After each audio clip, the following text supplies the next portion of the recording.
I didn't get some chocolate. Instead, I got some dates and some walnuts. So a little bit healthier.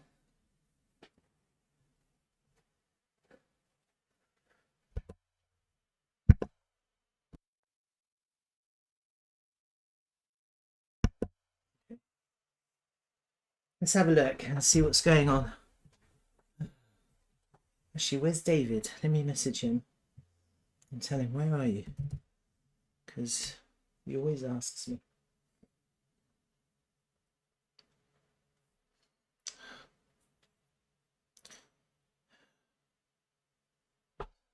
It's a little bit warm, so I'll leave my hat off today.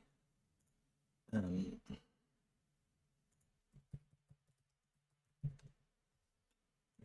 So I messaged him as well.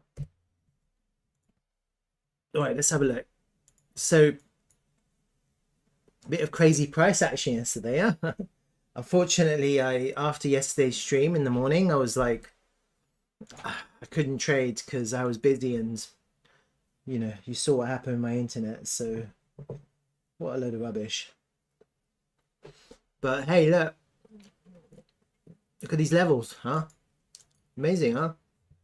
See, these levels are magic. Previous range value area low, previous range point of control. Look at that.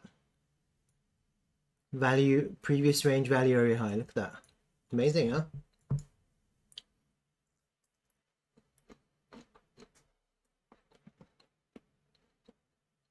They work. That's what I can see, huh?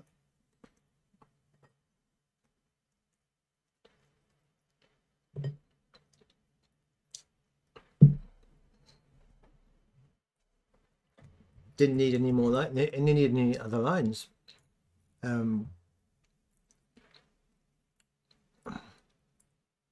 me have a look at this higher level. This previous range point of control seems to be more effective than this monthly level. But you have a little bit of support here. And look at this daily level as well, look.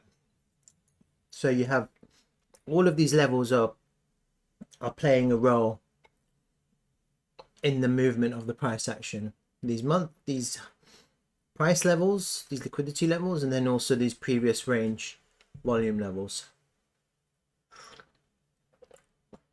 That's quite interesting. And if I do a volume pool as well, where would I do it from? Well, let's do it from where we enter the range. Okay, so you see where the point of control is now. That's not bad, it's quite low in the range. And we're above the value area high.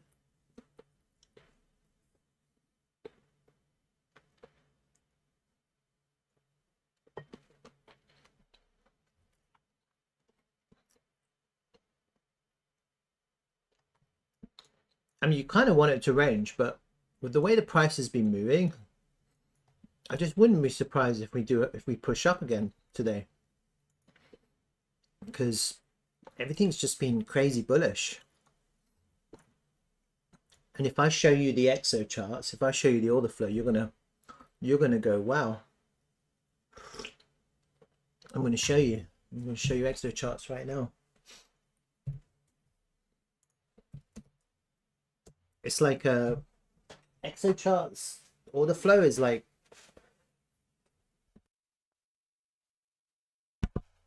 it's like seeing into the matrix,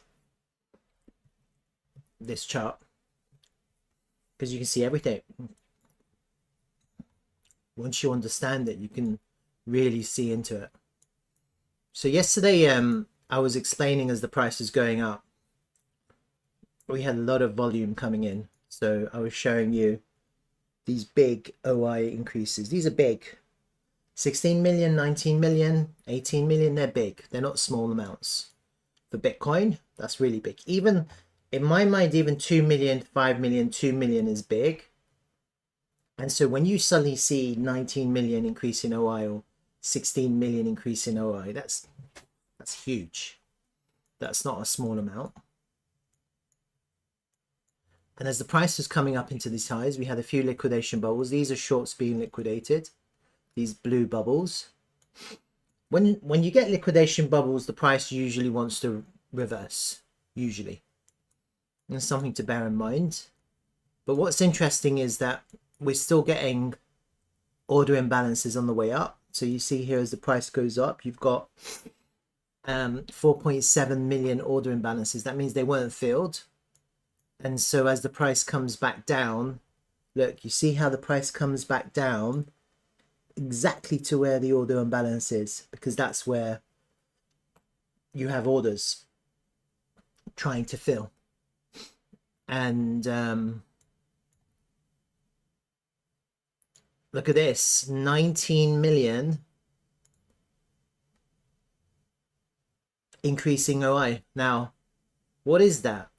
Well, that's actually a combination of longs and shorts there. It's not easy to see, but there are longs and shorts in that candle. And the reason why you know that there's longs and shorts is because the price doesn't just go up, it goes up and then it comes back down. So you've got shorts, a big short entering there. And then as the price goes up, so here this short is a negative, has a negative position.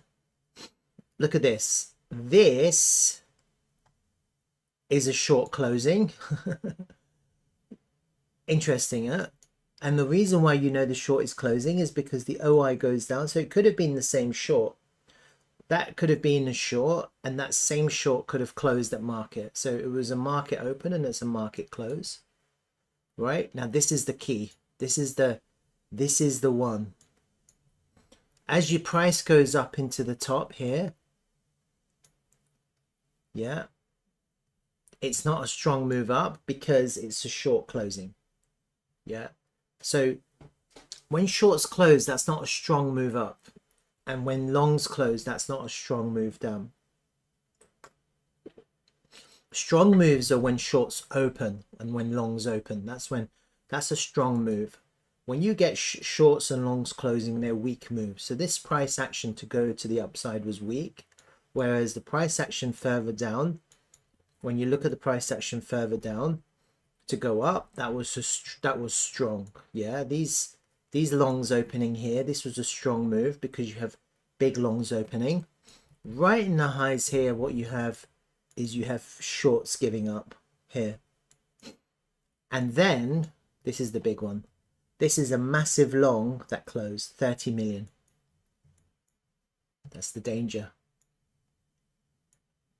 And you know what's interesting? There's no imbalances, hardly any imbalances. At the top, there's no imbalances. And then look, towards the bottom, you've got some imbalances. Look at this. So that means most of the order was filled at the top here. And then towards the bottom, there was no orders. And so it didn't really fill. And then the next candle, look at this. You have longs and shorts open in this candle together. It's a bit of both. And actually then what happens is the longs close. This is a massive close. Longs close. It's a big close as well. Look, 38 million closing it. So you basically have 68 million OI longs close in this whole top part. That's pretty big. And then the next one, look at this. A massive dump. This was the dump. Minus 35 million in OI. This is another big dump. Just longs is closing at market. But what's interesting is there isn't really many order imbalances. So there are at the bottom. You see these little red order imbalances at the bottom. But as the price comes down, the orders are getting filled. So that's actually quite strong for the bulls, because it means that there are orders, limit orders there, absorbing the price as the price comes down. And the next candle is a liquidation candle. See that? You got a liquidation right at the bottom here. I don't know why. Someone must have pulled their stop loss up, because they didn't put it underneath this previous candle. Otherwise, they wouldn't have got stopped out. And what happened is they probably brought it up a little bit, and then they got stopped out. So usually when you see these candles, the price reverses. And actually what you're seeing is longs starting to open again. So there's quite bullish continuation in the price action. And now we're starting to range. What you're starting to see is longs opening, longs closing, shorts opening, shorts closing. It's just continuation of this range now. So here you can see, look, this is a big long opening, 6.2 million, 2.5 million. This is a short closing. That was the short opening and then the short closing. This was the long opening. This was a short closing. This was a short opening. You got a bit of shorting. There was a bit of shorting here, and then the shorts were closing, and then the longs were coming in. And you have this kind of continuation until eventually, look at this, 14 million. Wow. It's like really big. I can't explain to you how big this is. This is really big. You got a lot of big orders coming in this price range. 14 million, 4 million, 5.2 million, 4.1 million. It's a lot. It's really, really bullish. Bit of a liquidation there. This, you see how this OI is going down, the prices go up. These are now shorts are closing, so potentially some of the shorting in this range are now just closing out. And then liquidation bubbles, you've got longs getting liquidated. So probably the longs that entered here in the top of this range, they probably just got liquidated because they were probably thinking to go up, instead it went down. But here again, look at this. So you've got a bit of shorting and longing going on here, but actually it's the shorts that are getting punished. And see, as you see, the price goes up, the OI drops, and that's just shorts just giving up because they're shorting and the price is just getting massively absorbed. And the thing is, you can't see, I mean, there are some imbalances here, so I don't know. Again, the price is going up, OI is going up. This is very healthy for the longs, except that they're longing in the high of this range. So they're obviously going to get punished. And when they get punished, it's because they're expecting continuation, but then longs close out. And when they close out a market. And actually, this actually wasn't a long. This was a big short. 7 million increase in OI. The price dropped. Here you have longs and shorts in the high of that range. And then here you've got some more longing, and then the longs close. Here, look, minus 15 million. Got a bunch of longs close. And this is more longs closing. Here, look, minus. So what I'm seeing now in the whole of this range is that there's a lot of big orders closing out, right? It's very interesting. And I'll explain why it's interesting. So I'm going to go to my Twitter and I'm going to give you some insights. So yesterday I posted on, so 19 hours ago, before the drop, this is what I posted. I got this reminder of the funding fee. It was on Bybit. It was 0.0561%. And so I posted this before the drop. I said BTC funding bearish. So this is bearish funding. So I don't know if anyone understands how funding rate works, but the exchanges they basically set the amount that it costs to have leverage positions open. And every 8 hours they will charge the open position according to their funding rate, and it just comes out of their account, okay, automatic. And if it's positive like this, it means that if you're long, you're paying this amount every 8 hours. Okay, and I'll give you an example of how much that equates to quickly on my calculator. And this doesn't really impact like small players like me or you or anyone else, but it's good to know how it works, because it gives you a little bit of an insight. If you like having $1 million worth of leverage open and you're getting charged 0.0561% per 8 hours, it may not seem like a lot, but that's $561 every 8 hours. And so you times that by 3. So every day, effectively, every 24 hours, you're getting charged $1,684 on that funding rate. Okay, on $1 million position. Okay, now it may not seem like a lot when you have a $1 million position open, but if the price starts going ranging and ranging, like the 80% of the time, the price is ranging. It's not actually going up or down. It's just going sideways. When you have the price going sideways and you have this accrual of interest that you're paying, then it does add up. And so the default funding rate is 0.01. So when it's 0.01, let me go back to my other chart. Yeah. So the default rate is 0.01%. So when you see 0.01%, that means neutral. Okay. And so actually the funding rate is always biased towards short positions and against long positions. So if you had $1 million and it was a neutral funding rate, you'd be paying $300 every 8 hours. And so effectively that's $900 every day. But instead, you know, when you go up to the higher number, you're paying 1,000. Hold on, what was it again? What did I say?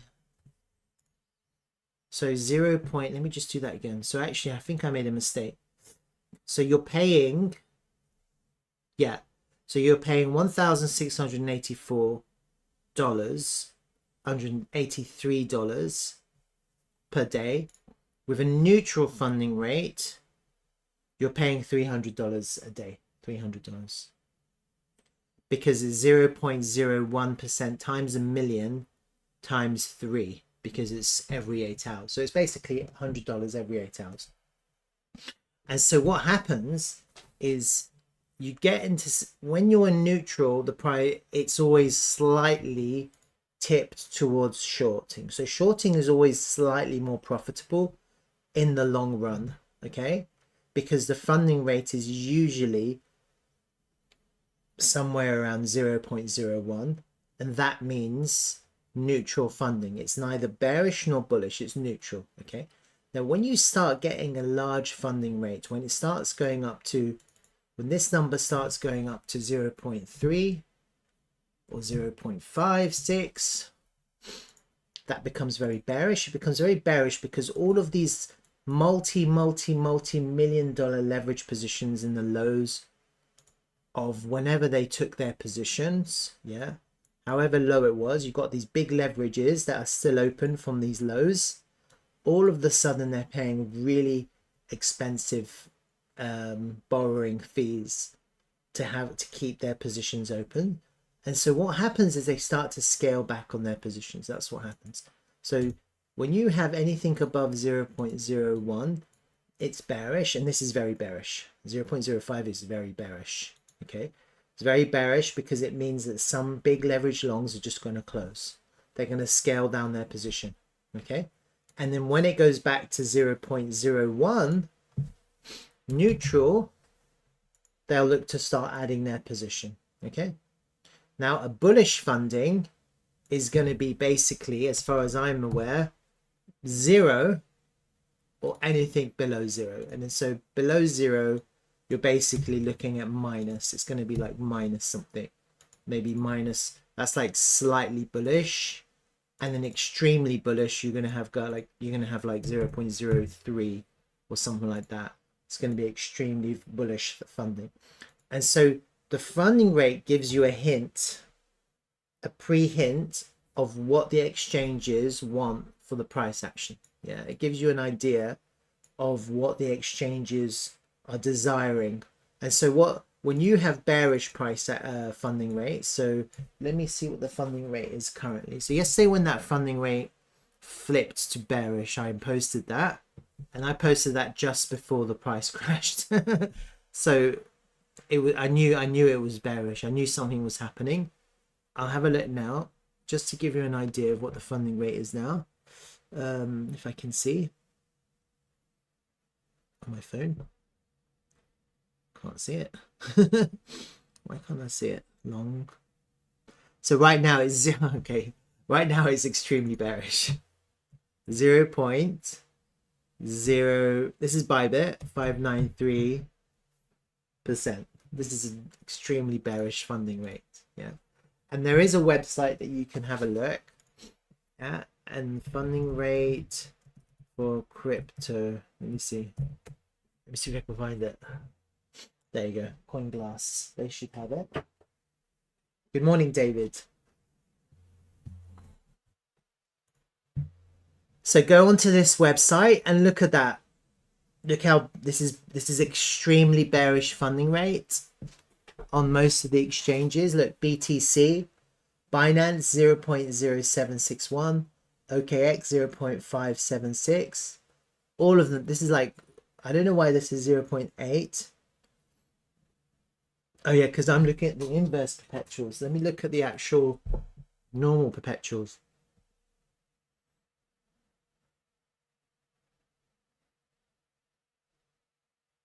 Yeah, 0.809. So the normal perpetuals and BTC is 0.809%. Really bearish. Extremely bearish. Inverse is less bearish. Inverse perpetuals. I trade on inverse. So basically what the exchanges are wanting is they want big leverage positions to close out. That's what I'm getting from this. Specifically in Bitcoin, because Bitcoin has the most bearish funding rate at the moment. ETH is actually, technically, ETH is on balance, it looks very neutral. Because 0.0, oh sorry, my bad. ETH is extremely bearish too. 0.01 is neutral. Yeah, they're all bearish. Solana is really bearish, extremely bearish. Solana is uber bearish. 0.13 is uber bearish.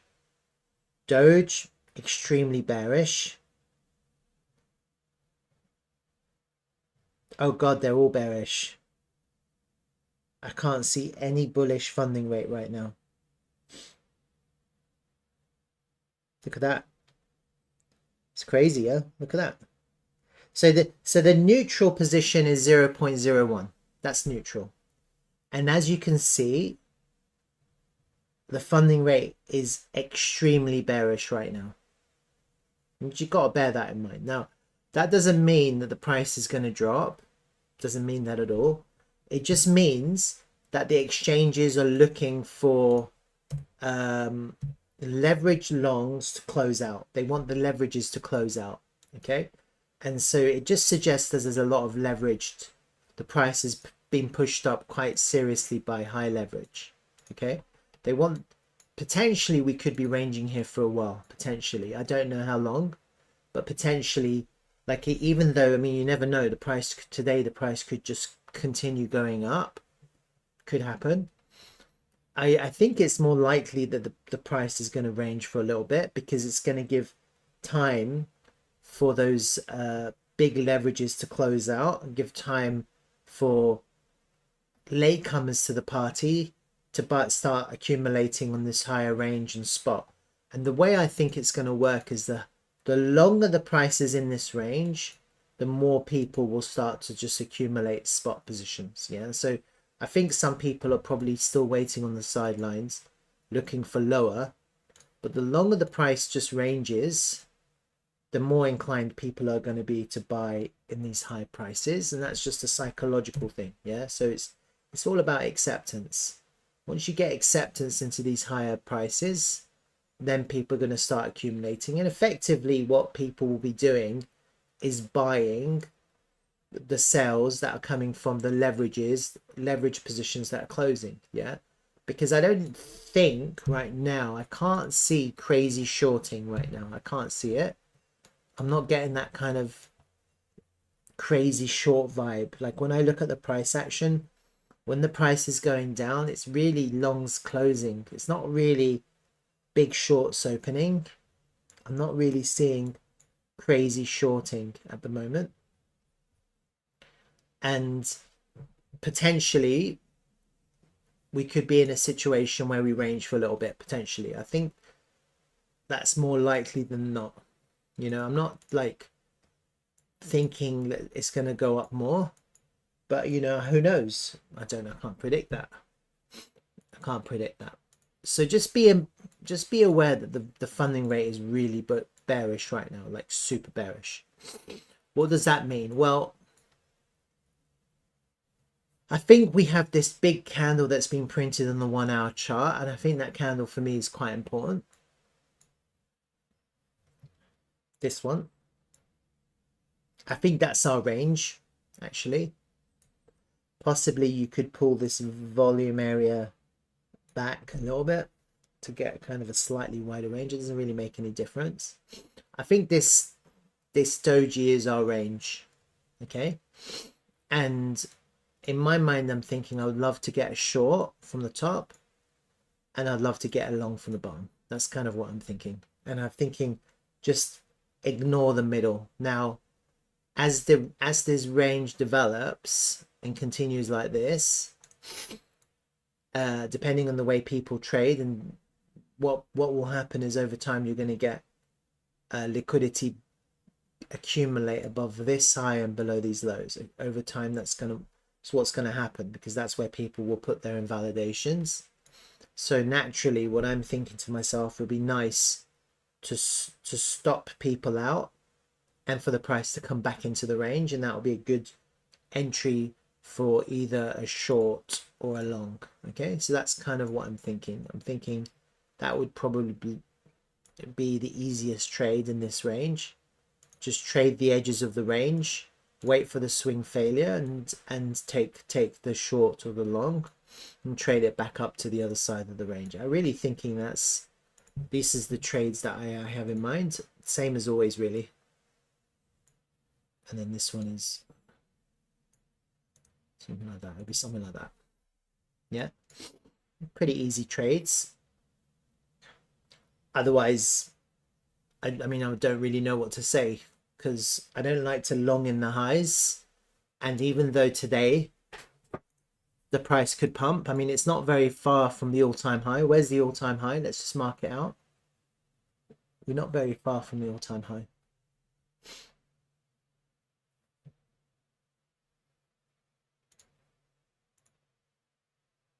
There it is. How close we are.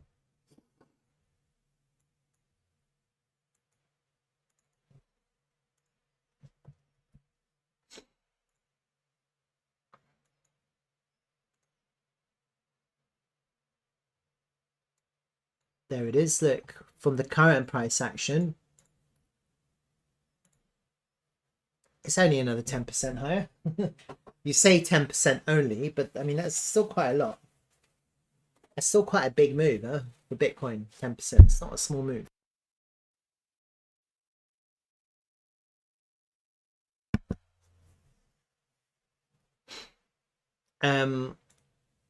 It's amazing actually when I'm looking at this price action, how, you know, I was looking at these single prints and how the price kind of almost got to the single prints but was front run. Even though I was interested in the single prints, actually looking at the price action yesterday. Look at this, it made a higher high, a higher low here. So it was really like, even this market sell was bullish because it made a higher low. And so naturally what I'm seeing is that the price is just being unbelievably absorbed by limit longs. It's just crazy absorption that I'm seeing in the price. So I think it's got something to do with the ETFs, and naturally I'm thinking to myself it'd be nice to take a long down here, but I just potentially, I don't know if even if it's going to happen. Maybe more realistically will actually be a long here. The shorter stays where it is. You just want to SFP the previous high, but potentially, because I'm seeing really bullish price action, longing after you swing failure this low here into the value area low might be a better trade, a more realistic trade.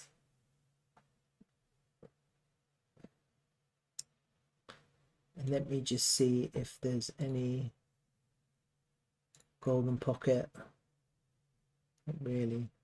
See, right now the golden pocket is actually slightly higher on the daily level, and that's the other problem. You have a couple of levels in the way. You have this monthly level and you have this daily level. And what could happen, because I'm seeing really bullish price action, is that the price could just, could just find support here for a while before it goes up. Well, if you're gonna, David is saying long every red candle low, maybe 1 or 4 hours. Look, if you're gonna do that, David,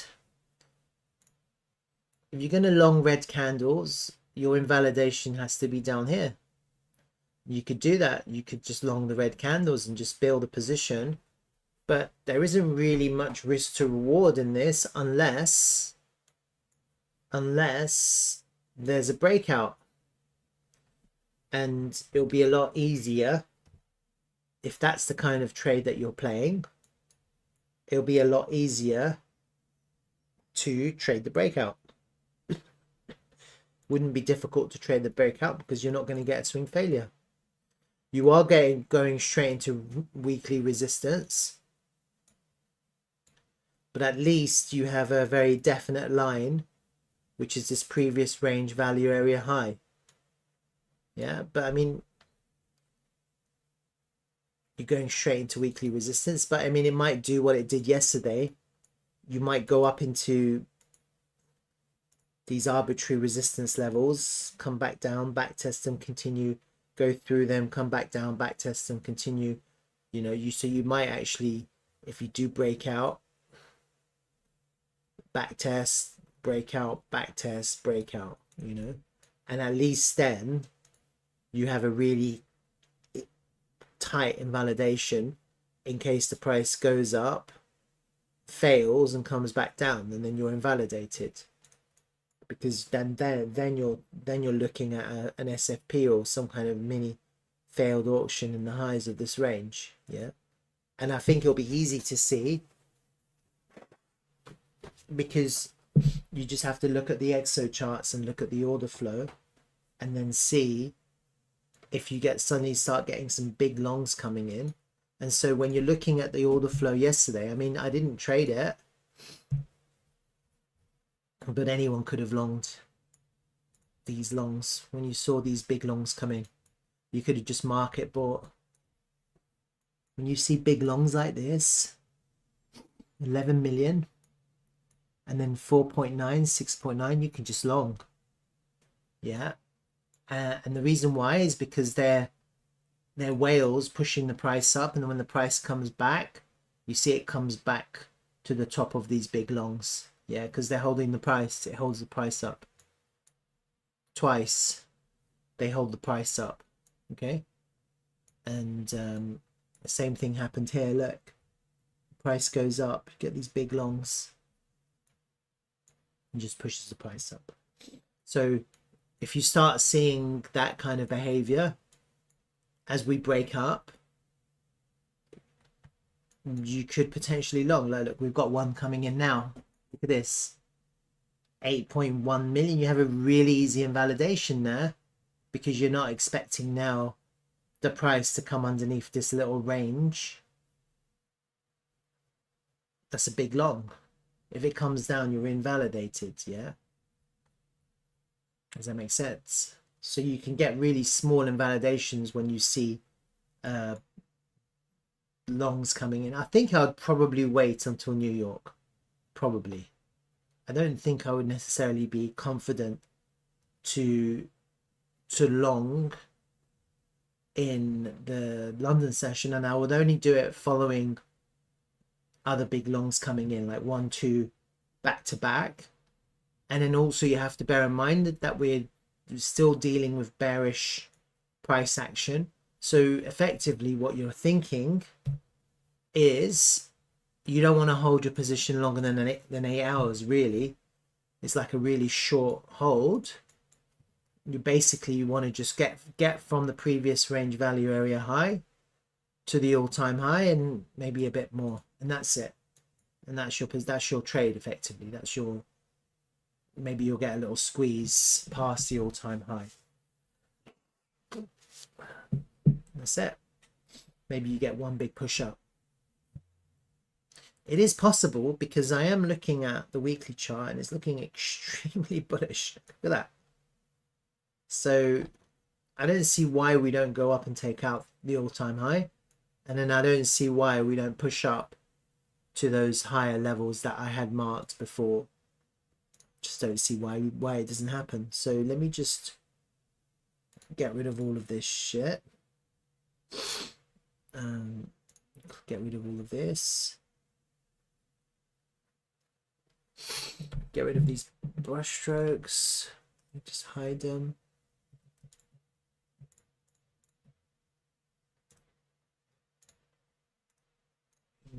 Thursday. Let's close. Let's just hide these as well. These and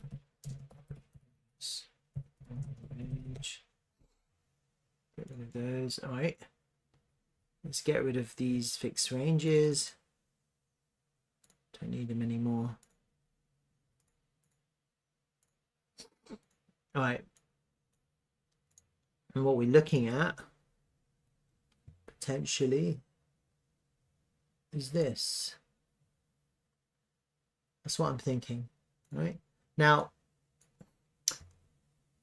I do feel that the free could continue, like 1, 2, 3. We're in 3 now. Maybe we go up to 72. Pull back to the all-time high. The all-time high in 72. Then it's it will look like a fail. It will look quite bearish. But then maybe we just push up and head to 1,000, 100,000. Somewhere there. I don't know where exactly. I'll be able to do a more accurate trend-based fib once the 3 is complete. Yeah, because at the moment I can't do it. Once the 3 is complete, it'll be a lot easier to do a more accurate trend-based fib and to see where the low of the 4 is put in, and then we can have a more accurate projection for the last wave. Okay. I do think that we're into quite strong resistance now, though. You see, that's the 1.414 and that's the 786, but who knows? Like, I can't tell. Like, we are into bearish funding. I don't think that's bullish. But at the end of the day, what I'm seeing is crazy absorption. Look at this volume that's come in yesterday. That's off the charts. Look at that. 3.6 billion. It's ridiculous. It's a lot of volume. All right, any questions? I think Bitcoin is pretty much done.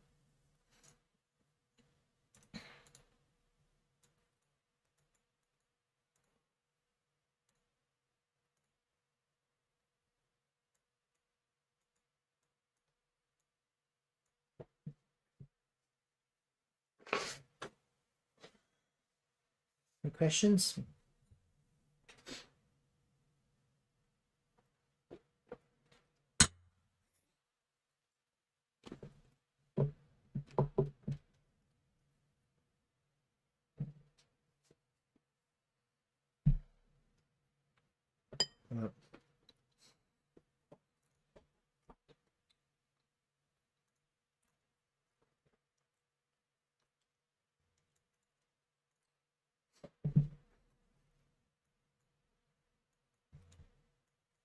So BTCD looks very bullish. It looks like we're breaking out of this flag. We're above the value area high of this mini range. Potentially we're going to have continuation on that. Let me have a look at TRVL. So the problem with TRVL right now is we're having a little bit of a pullback on the Bitcoin chart. Yeah, people can see what's going on. This point of control hasn't held the support, right? And I think the reason why I'm seeing this kind of price action is because I don't think many people are actually trading this chart. Yeah. Excuse me. I do think we're in bullish market structure, and I don't think I want to see this low taken here. Yeah, this one here. I think that wouldn't be good, because then we'd be making a lower low after we've made a higher high here. See that? That's a higher high. I don't really want us to take out this low, because this is effectively becomes our, at the moment it's our higher low. And if we take out this low, that low becomes our, this next low becomes a lower low. So I don't really want that to happen. I think it's, I don't know if it will happen, because we're potentially right now filling some gaps in volume here. And maybe we'll just come down here, hit that liquidity level, which is a daily level, and bounce right back up. That's what I'm contemplating, and that would be okay. That would be okay price action, because it's happened before on the USDT chart. And in the context of what I'm seeing with Bitcoin, where the whole attention is on Bitcoin and Bitcoin is plowing to potentially all-time highs, then you can't really look at this and go, okay, this is crazy bearish, because of what because we understand what Bitcoin is doing. Now look, we've lost the value area low many times and we've just bounced back into the range. Maybe we're just going to do exactly the same thing, just a little bit more deeper this time, just to clear that gap. But if we do fall into this lower range, I don't really want us to be there for long. I want us to bounce back out of that range. And if we do hold this lower range for a longer period, then I don't know how bullish that's going to look. We'll have to see. Like, we have this previous range volume area. Maybe the price isn't actually going to get down that far, to be honest with you. Maybe what we're going to see is the price is going to come back into this volume area high, this value area high. And you can see the point of control and the value area high are roughly in the same position.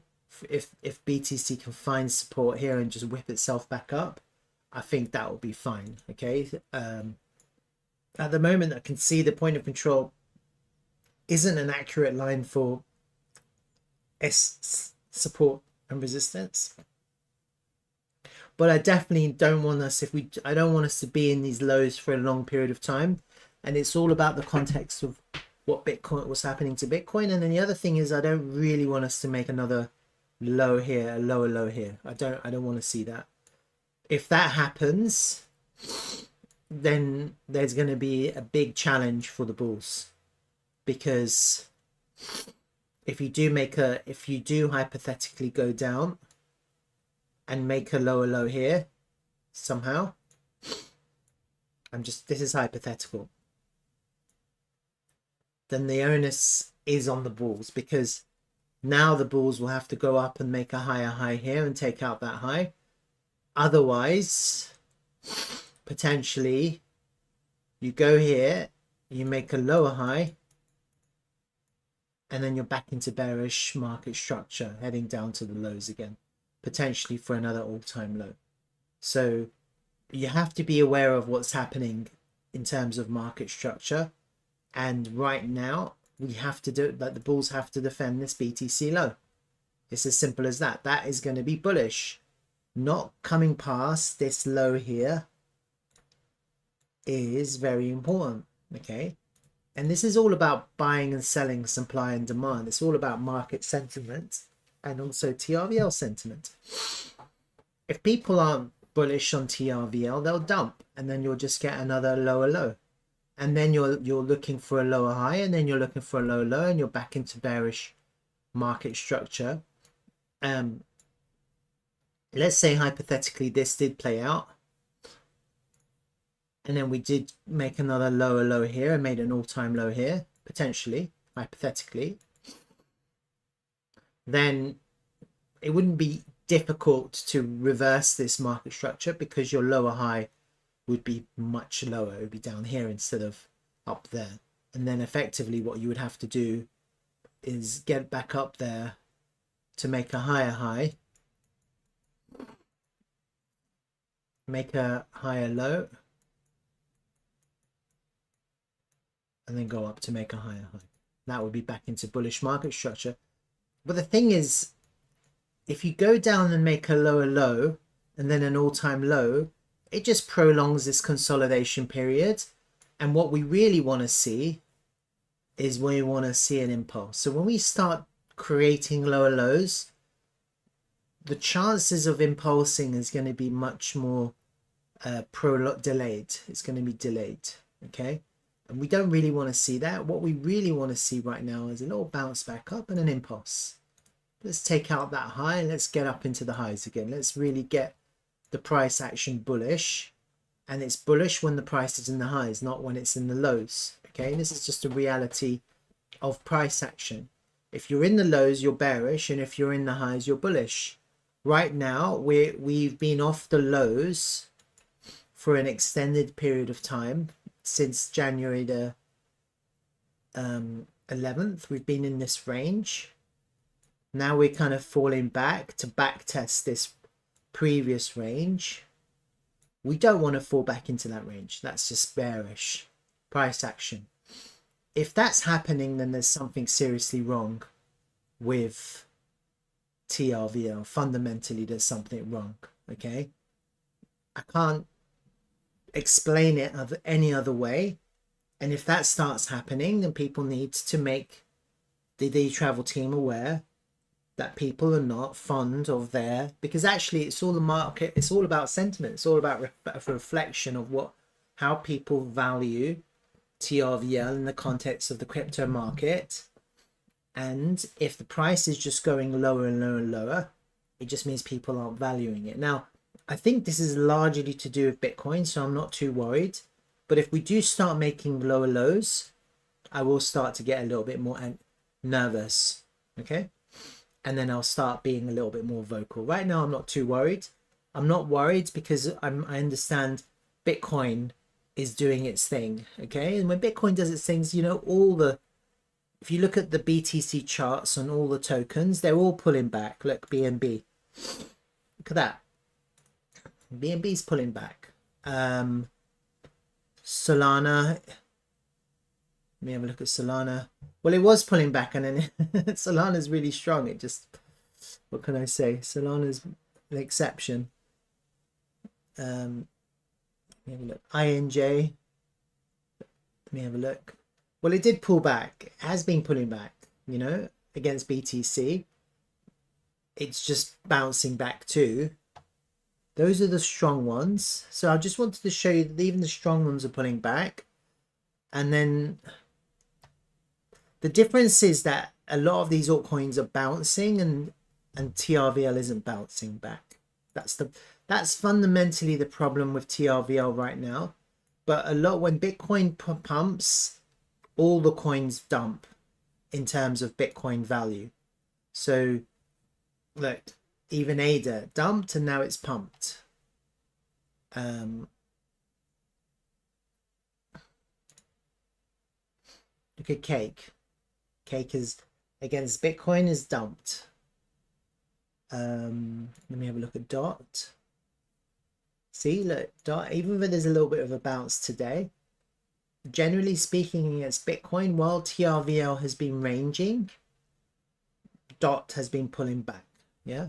So I'm not crazy bearish yet, but I do want us to get back into this range, and I do want us to go up. I want that to happen. So I'm not fond of us losing this value area low. I just want us to get back in, and so we have to see what happens. As long as we don't lose this low, this is the low, this one here, I'm okay, because potentially you could just make a higher low here. In the future, all we have to do to change to continue bullish market structure is for the price to get back above that high there, to make a higher high. Okay, all right, so that's the BTC chart. Really, Bitcoin is what's driving everything. When it comes to the USDT chart, I don't think anything's changed that much when it comes to the price action. We're still consolidating underneath resistance.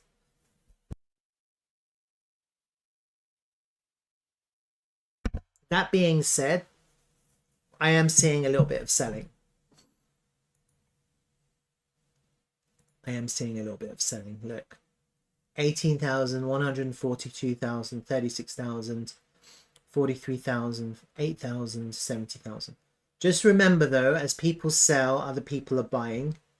It's not just one way, but I do see selling. This is Bybit.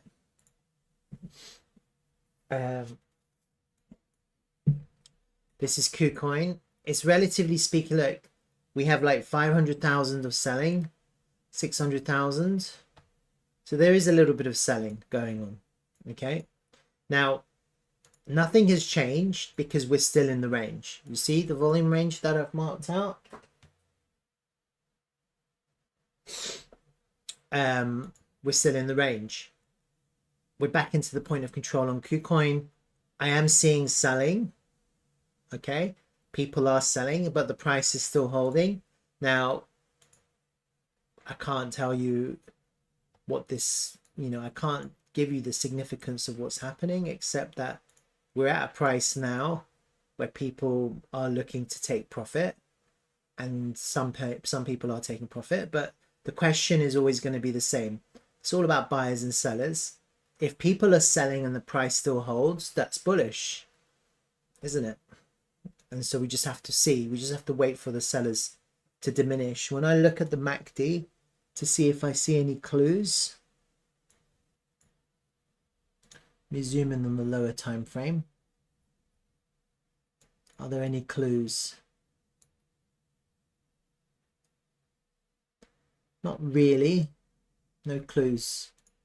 It's not looking so bullish or bearish. It's very normal price action.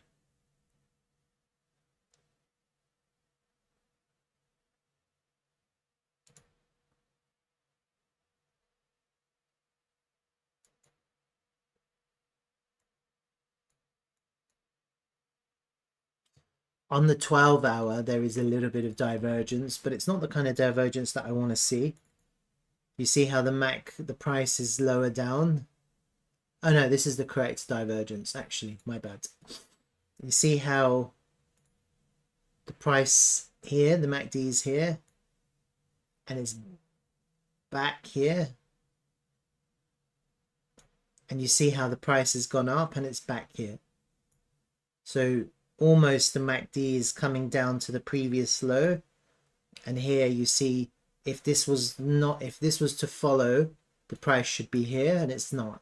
It's higher up. So that's telling me that there's absorption in the price, but this is on a higher time frame. This is the 12-hour time frame. Okay, so this is going to take some time to play out. I do think it's possible. I really do think it's possible that we go lower. I think that is possible. I don't know how low, but I think it's possible because of the selling that I'm seeing. What I really need to see is I need to start seeing the selling diminish and I'm not seeing that right now. And then I also need to see that the selling is absorbed. I am seeing absorption, but it's not the kind of absorption which makes me think, okay, that's it. The game is up for the sellers, because you would see it. You would see it in the MACD. You would see the local time frame.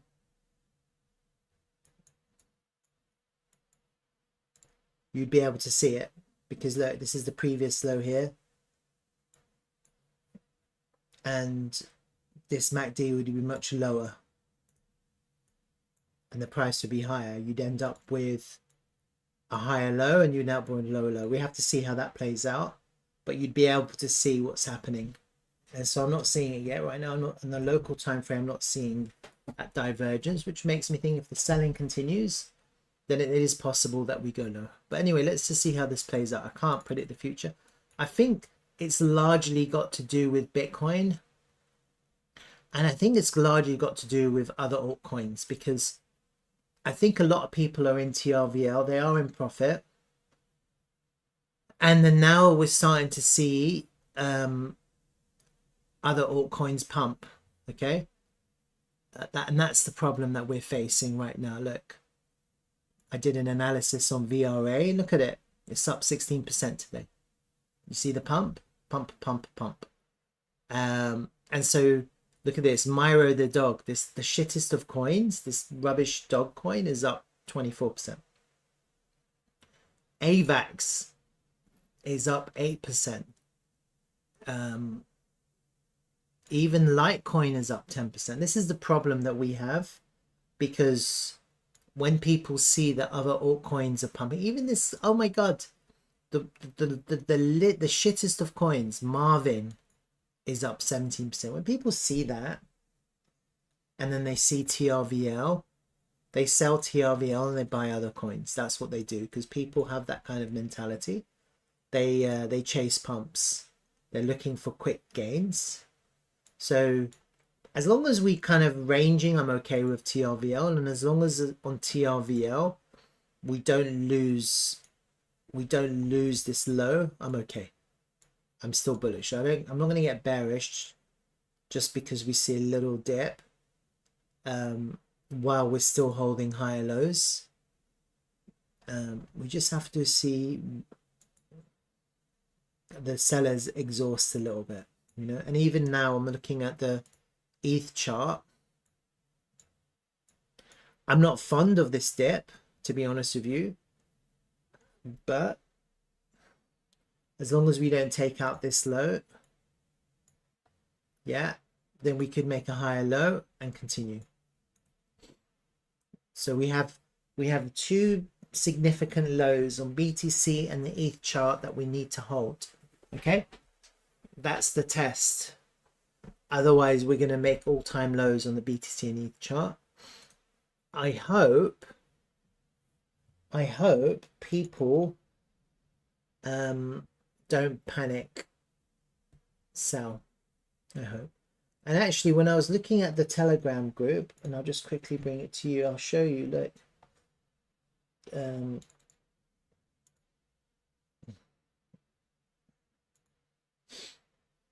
Look at this.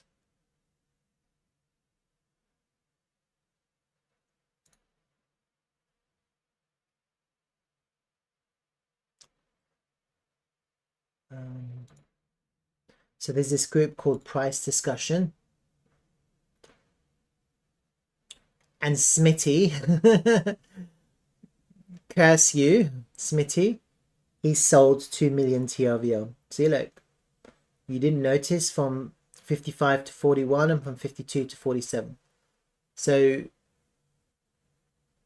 Smitty isn't bullish on TRVL at the moment because he's waiting for 0.02 again. But, you know, this is the problem. People aren't hodling for higher. They're selling. They're selling because if you enter that 0.02, we're at 0.05. That's 150% gain. And there's a lot of other coins that are pumping. Okay, so we have to bear this in mind.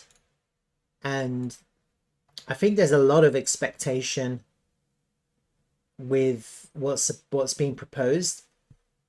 I have problems actually, because it's taken 3 months, and two, they said that they're going to release the night token light paper first to explain the tokenomics. I think if people need to read a light paper on the night token, the night protocol first to understand the tokenomics, that's already too complicated for most people. And I think that's really my biggest problem with the tokenomics right now, that if you require detailed explanation, then most people in the wider world are just not going to understand it. It's just going to be too complicated for people. Most people, a lot of people don't even understand Bitcoin, and that's probably the easiest one to understand. And so when you have to create documentation to explain complex tokenomics, most people are just going to turn off. And so that's my biggest kind of concern, the fact that there has to be a document to explain the tokenomics. And the other concern that I have is this promise of high expectation. And so we've heard that from James. He said everyone's going to be happy. That's a promise. Where did he write that?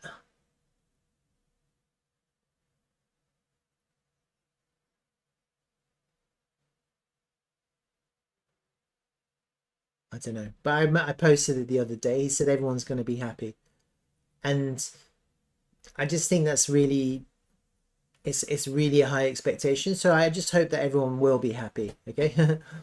I just hope that everyone takes to the tokenomics. I think probably people will, because anything is better than what we have now. But let's see what happens. You know, no one can predict the future. I'm just having to look and see if anything was said. You know, there's some other things that I'm not too fond of, like James says he doesn't have the time. Well, just hire some people, guys. Like, what the hell?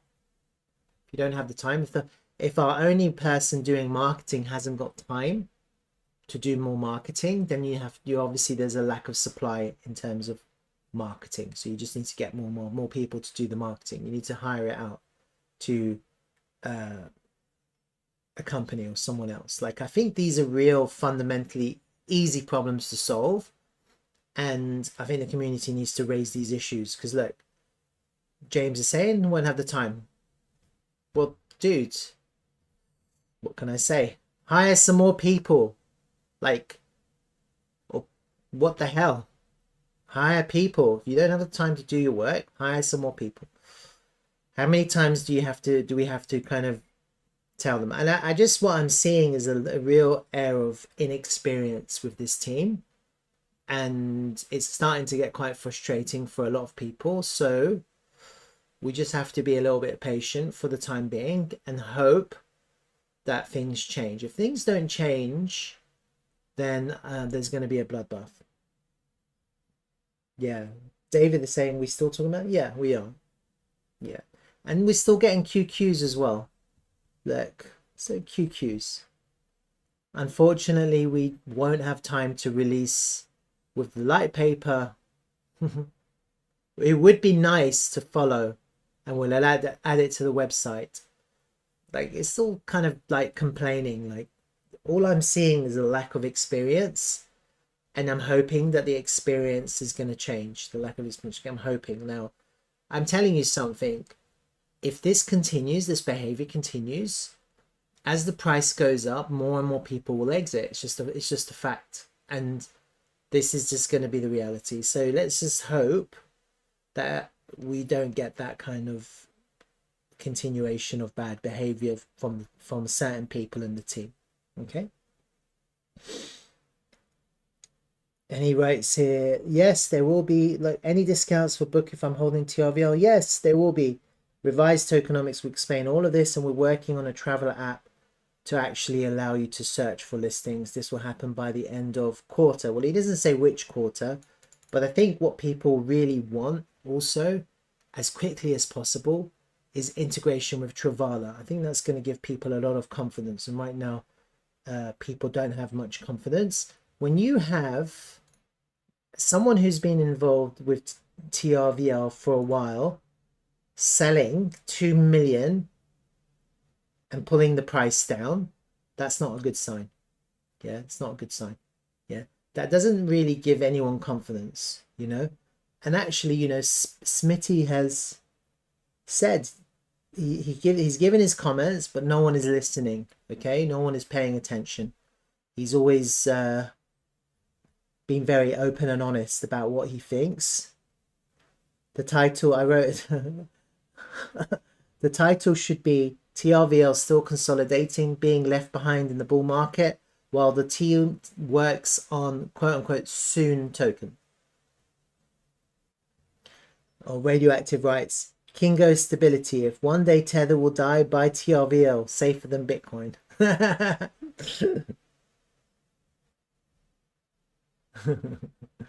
That's quite funny.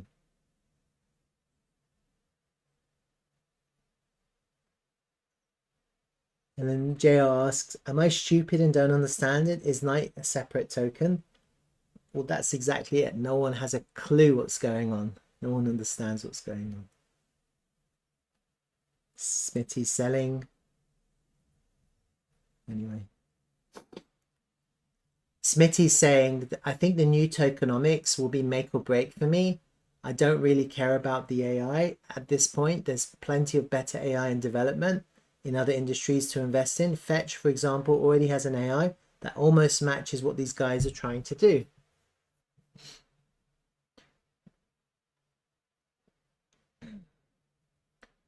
Yeah, so Smitty's kind of got a little bit of negativity to his view. But anyway, I don't blame you, mate.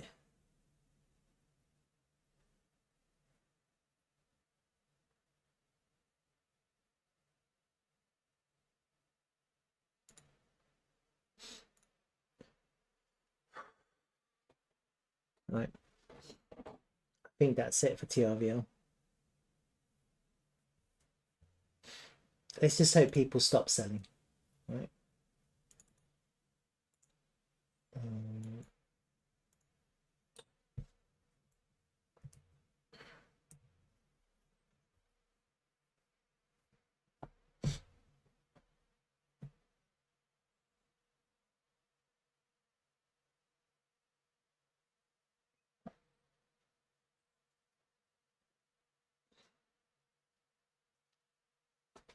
Yeah, 2 million is a lot. David's saying 2 million is a lot. It is a lot.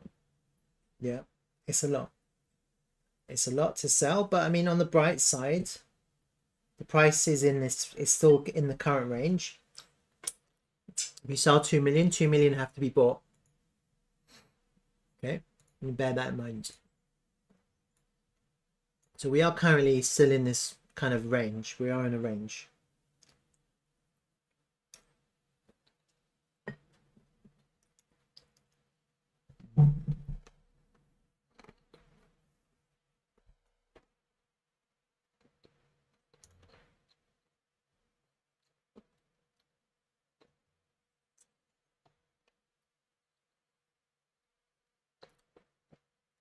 Even shitty meme coins are pumping. That rock.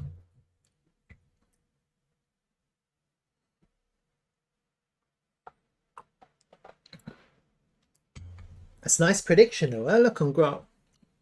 Imagine if it next step is upper. That almost perfect.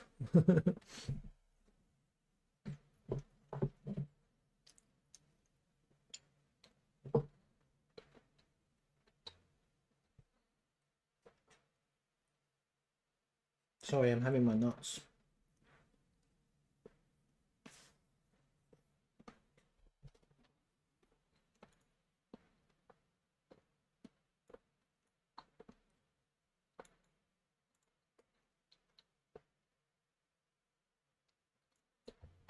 Yeah, you see, in the last 3 days, Loki is up 69%. It's showing real bullishness, making a new high. They hold the low, holding the low, higher low.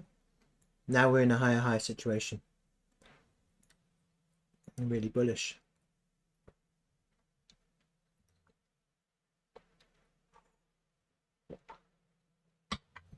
back above this channel that we lost.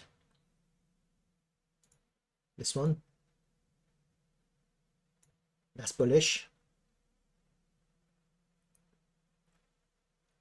And actually what I'm seeing is we made a little bit of a inverse head and shoulders here, which is why you had such a violent breakout.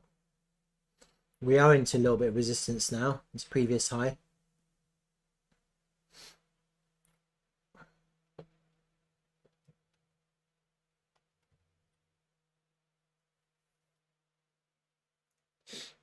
David wants Grok to go up 100x.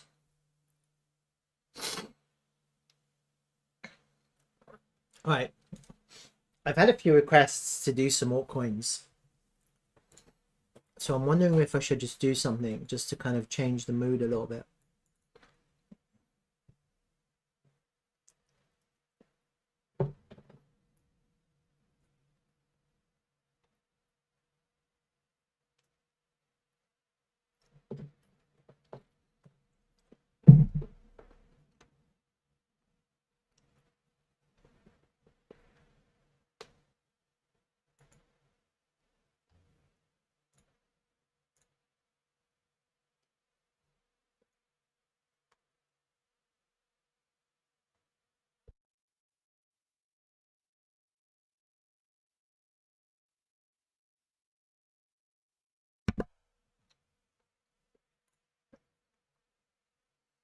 So these are the requests. I've got a choice, guys. Do you want to see FLR, Cubecoin, Casper, or MTO? I'm probably going to do, what time is it? I could, if I do one fast, I'll do two. Or I'll just do one if it's slow. All right. What do you think, David? Which one do you want to see? I've got a few viewers here. So welcome, guys. If you like this stream, appreciate it if you just hit the like button.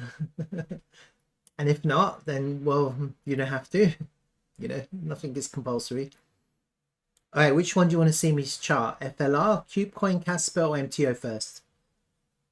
If no one says anything, I'll just go in chronological order. FLR. Anyone? Everyone want to see FLR? No one's saying anything. Quiet people. Right.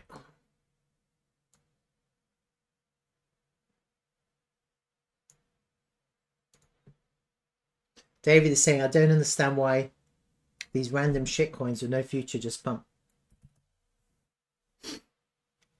I think it's largely to do with greed, FOMO, liquidity, accessibility. You know, I mean, a lot of these coins that are pumping, they're on many exchanges. They're on multiple different kind of products, spot, derivatives, all kinds of futures products. So there's a lot of accessibility. And so it's just a bigger market, basically. So that's why they pump.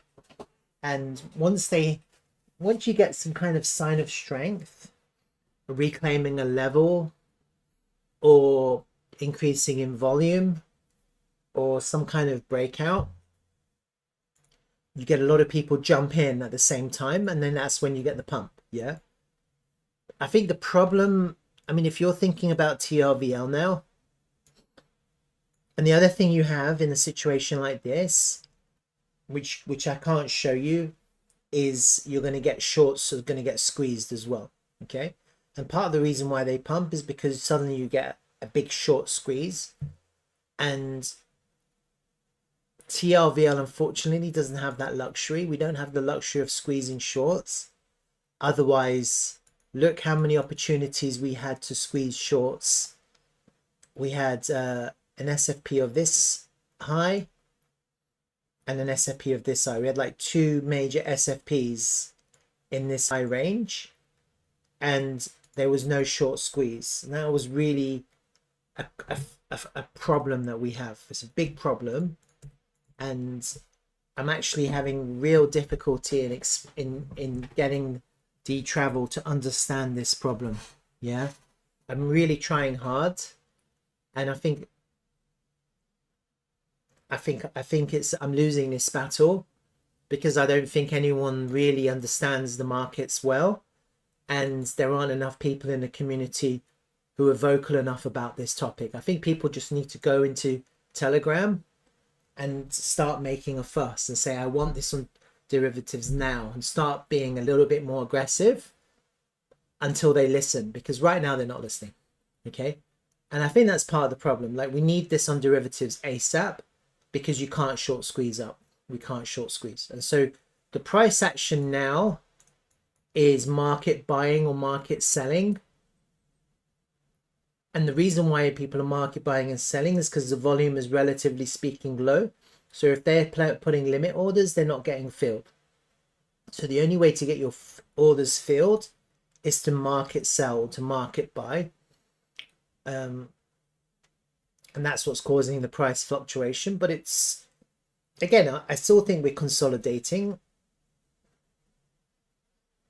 but we're not going to get a squeeze. Yeah. So the only way then to make the price go up is for, at these prices, for us to exhaust the sellers. So what we need to do now is to exhaust the sellers, and it obviously hasn't happened now because you have people like Smitty who are basically exiting. If he sold 2 million, there's no reason why he might not sell more, because if he's in a token like Fetch is looking extremely bullish.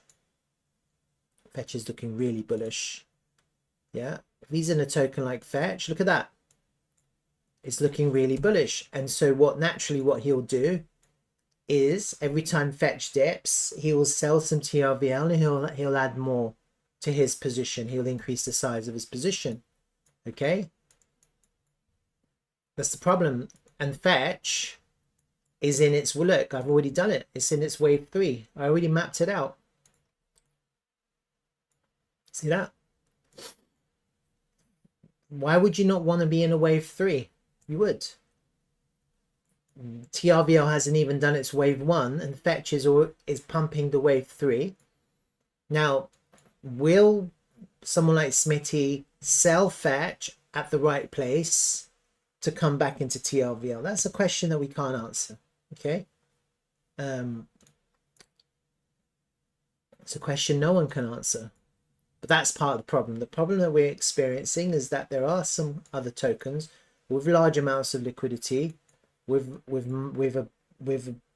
big access to other markets, bigger markets, and actually, you know, initially probably it's squeezed up, and then the people piled in, and that's the problem we have. So we have that problem with TRVL, and I can't, you know, I'm telling them we need derivatives to squeeze up. We need that, you know, we need a little bit of a squeeze, and we're not getting that. So at the moment, the only way to go up is for people to buy the TRVL because they value it.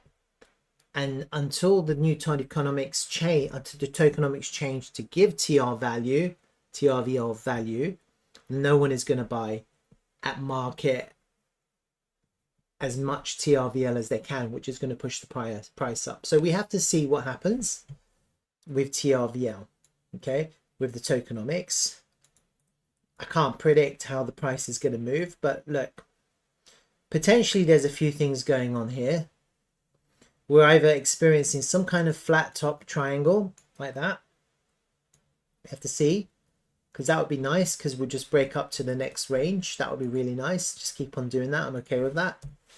Or potentially what I'm seeing is some kind of less bullish triangle here at these highs with a descending highs, and we still have this kind of steep idea. Kind of, we're there now. It's a little bit less bullish. Flat top would be more bullish, and I don't know if this has the ability to break out, because again, you're going to need market buying, and you're going to need people to stop selling, or you want the sellers to be absorbed. You need the diminishment of sellers, and then the price will go up. if you could squeeze, that would be it would be an easy squeeze, because you'd have a cascade of highs taken and you have this big candle. You have market buyers in the highs, and then you could get an impulsive move out of these lows. Yeah, we're not getting that right now, and part of the problem is that the whole market is pumping, so people will sell TRVL and they'll chase other coins. That's what's happening right now. That's what we're experiencing right now. All right. Anyway, let me just go back to what I wanted to chart, which was FLR quickly.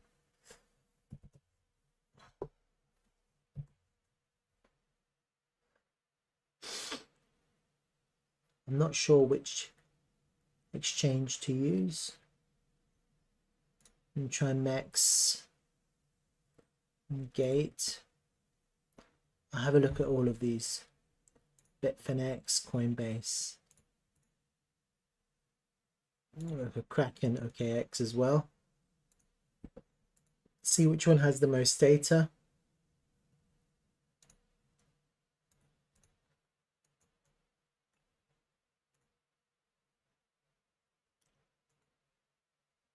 You see, look at this on OKX.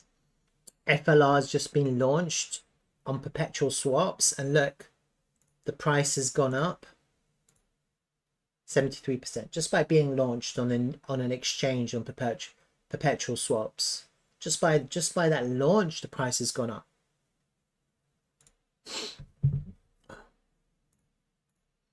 We need to get onto derivatives.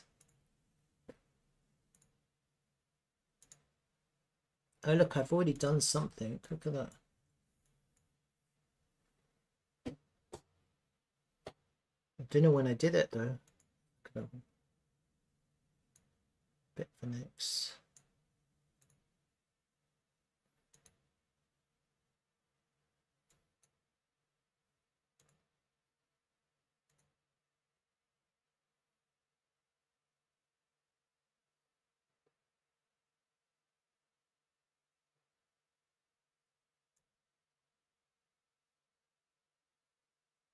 Look at this bullish, really bullish reversal in the lows, huh? And just like how many months of pumping.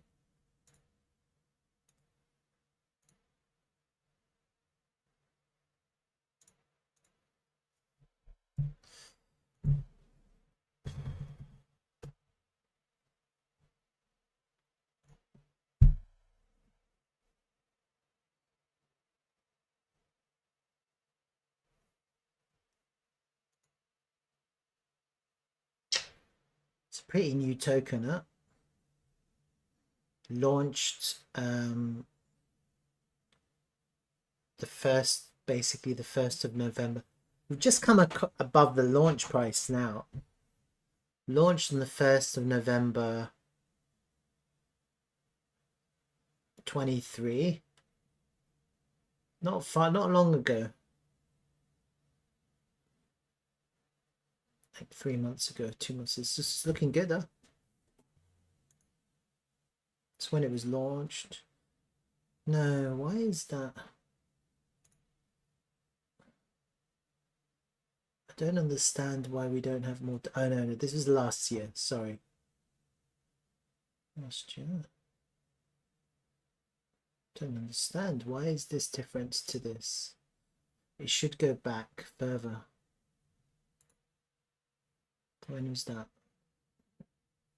January the 23rd.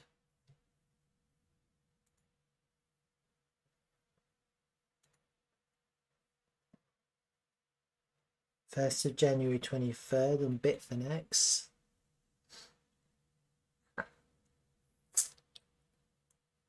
Gate. Let me have a look at CoinGecko.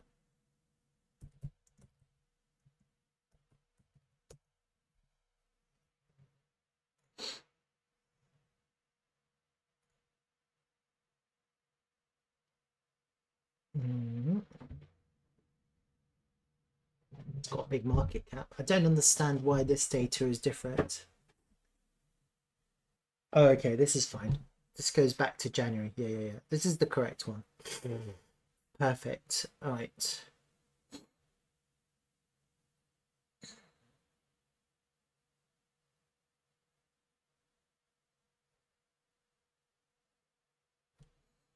So we just made an all-time high. We're in price discovery now.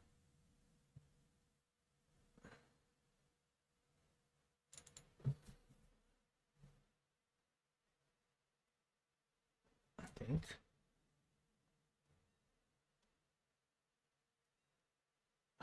There's something wrong with this. 0.04. See, here it says the all-time high is 0.15. I can't see it on the charts. Let me just have a look. So maybe we're not in price discovery.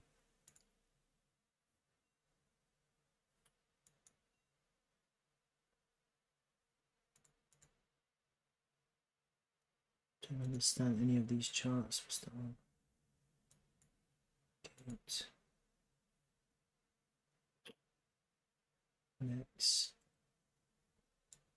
try this next chart.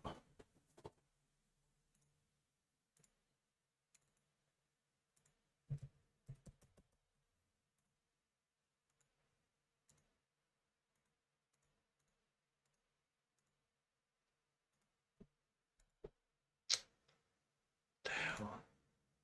1501.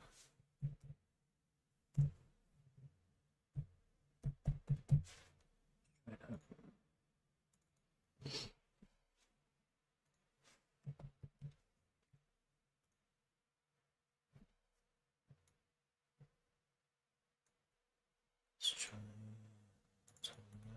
4 months ago. All-time low 4 months ago.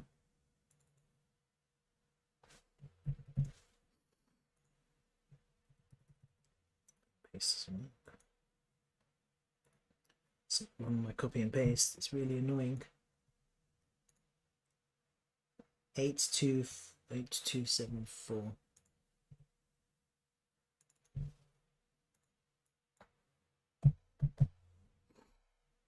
Right, that's the all-time low, that's the all-time high.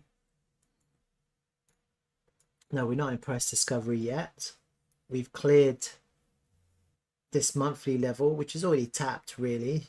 So it was going to be a really strong impulsive move because all of these red candles, there was no resistance was created. Not much resistance was created on the way down, not much. There was a little bit here, a little bit here, but we kind of easily gone through all of that.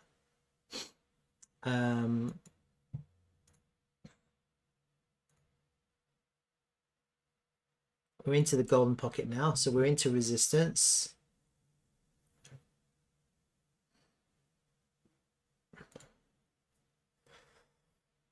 The 236 SR flip, that was the best entry. The 382 really didn't resist much, and the 50% not really. We're into the golden pocket now, so we're into resistance right now. It's been quite an impulsive move up. Effectively, we are in price discovery because in these highs above the 50%, there's literally no volume. I can't see any volume. We've cleared all of the previous liquidity right now.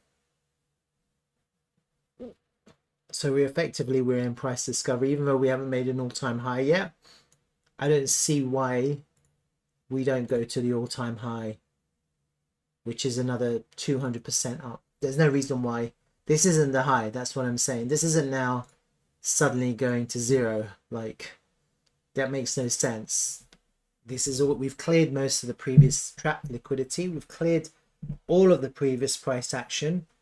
So it's a really easy run to the all-time high from here. The only thing you have in your way are arbitrary fib levels, which will just act as arbitrary SR levels, but realistically there's not going to be much volume resistance on the way up. Can't see it. It's not a bad token to ape in. If someone wants to ape into a token, this is a pretty good one. It's got quite a nice trend on the way up. Good volume. This looks like an increase in volume on the way up on average.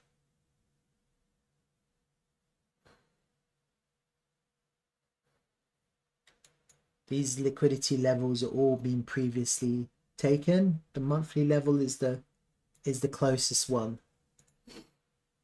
That's been taken too. You see here, this previous month went up, took the liquidity, and then dropped down. So that liquidity was taken. It's just a historic monthly level, but not necessarily significant. Yeah, this is looking pretty good, actually. Pretty good. Could just stay in this. I don't see any reason why you need to scale back on profits so early in the bull market. And this is a pretty good token to hold. See what happens in the future. Effectively, we're in price discovery now. We are in the golden pocket. If someone is looking to enter this, the safest play would be, if you look at the previous price action, the way the price cleared these major fib levels, you had a nice clean daily close above there, nice clean daily close above there, nice clean daily close above there. That was your signal to enter, really. Now this close was not far extended, so then it kind of extended. This one wasn't far extended, so extended. This one was quite a far extended close, so they first pulled back. So I think you'd have to look and see how the price closes above this 6.6 level. You get a nice kind of close and it closes here, then you could just probably just ape in and go all the way up to the next level, probably. And if it's far extended, then you're looking for the pullback, and then you'll be looking to buy off the 6.6, which is the top of the golden pocket. I wouldn't buy into resistance right now. I'd wait until the resistance is cleared before buying. But effectively, you're buying into price discovery right now. So there's not much volume resistance, and so the price will probably continue going quite steadily in the upwards direction. I don't see why it won't.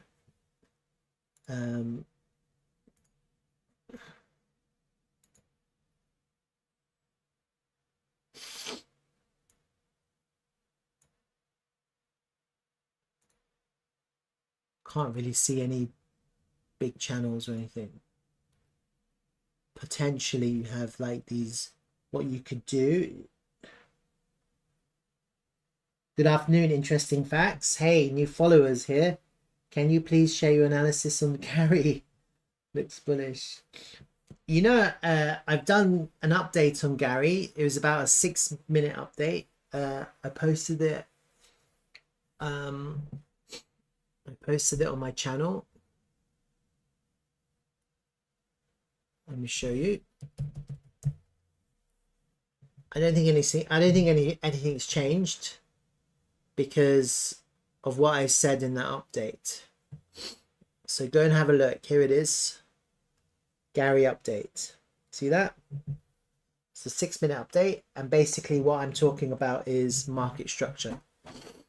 I'll have a look at it after I finish FLR for sure, but I don't think anything's changed much. But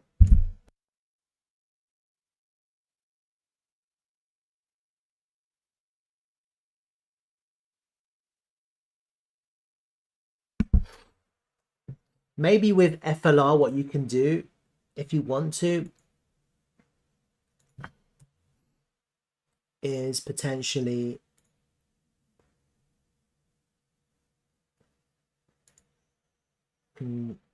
have like a really, it's quite a steep trend line. I mean, the way I would play this, because we have moved quite a far distance already. So from the all-time low to the current price action, we're already 510% higher up.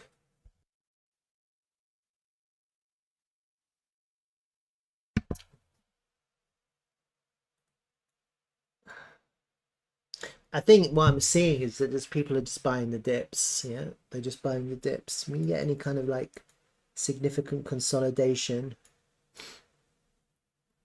people are buying. I can't see any kind of like massive take profit, and maybe this is going to form the same kind of behavior. I don't really have anything to say. It's looking quite bullish. As long as you're flipping levels into support, it's bullish. Now, arguably, this 50% level hasn't been tested. So for me, the best entry will be off that level. Okay. But we never really tested this 382. We never really back tested this value area either. So naturally speaking, wherever the price comes to close, comes to end, I would want to do like a full fib and try and catch a major back test on a major fib level. This doesn't necessarily mean it's so, like looking at the price action, like this one would be major and the next one, major one would be here or lower down here like that, or possibly just the first one because it looks quite significant and you are actually into the volume range of this little range here. Let me have a look.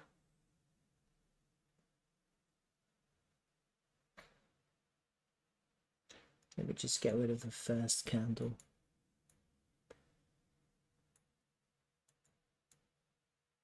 Where is it?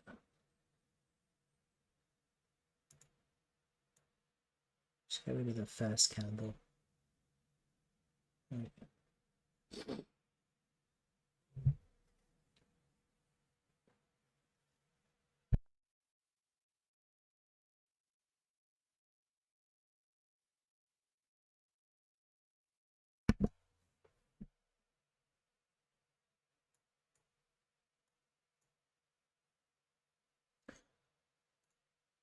Yeah.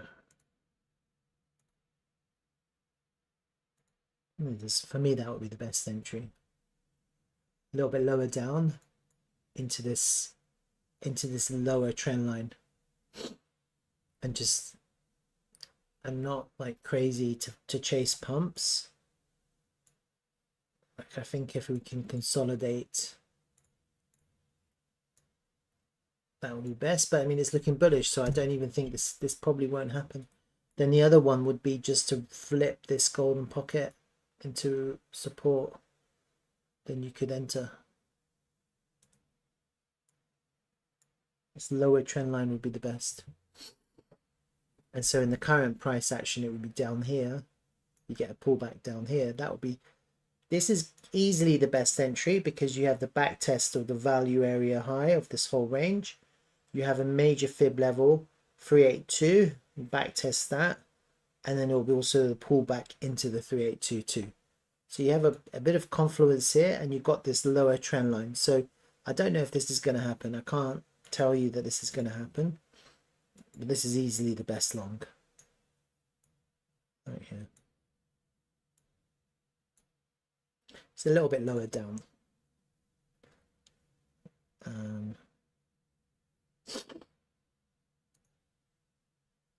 On the current price action, you're looking at about 42% lower down to get this long, or just flip the golden pocket into support and just long there potentially.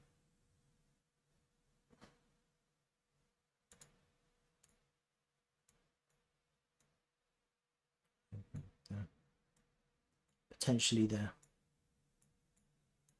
but I mean then you'll probably be aiming for the all-time high probably,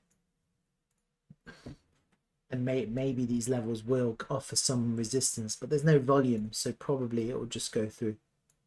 It's kind of what I'm seeing right now with this token FLR.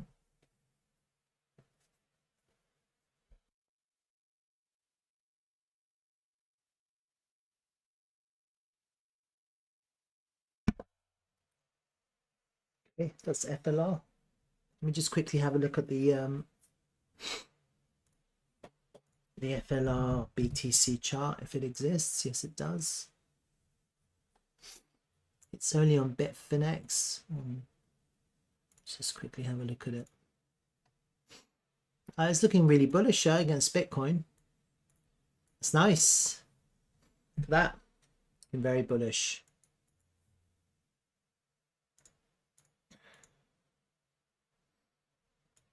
Above the point of control. It's nice to see. Just point of control. You want to see that? That's what you want to see. And you've got the value area high of the whole range there. Just bear that in mind. That will act as resistance on Bitcoin. We're not there yet, but actually maybe that's a good place to take profit when we come into that level. You have a little bit of volume now. That's why we've pulled back a little bit against Bitcoin. And from here to here, there's a little bit of a range. So we're not into that range yet.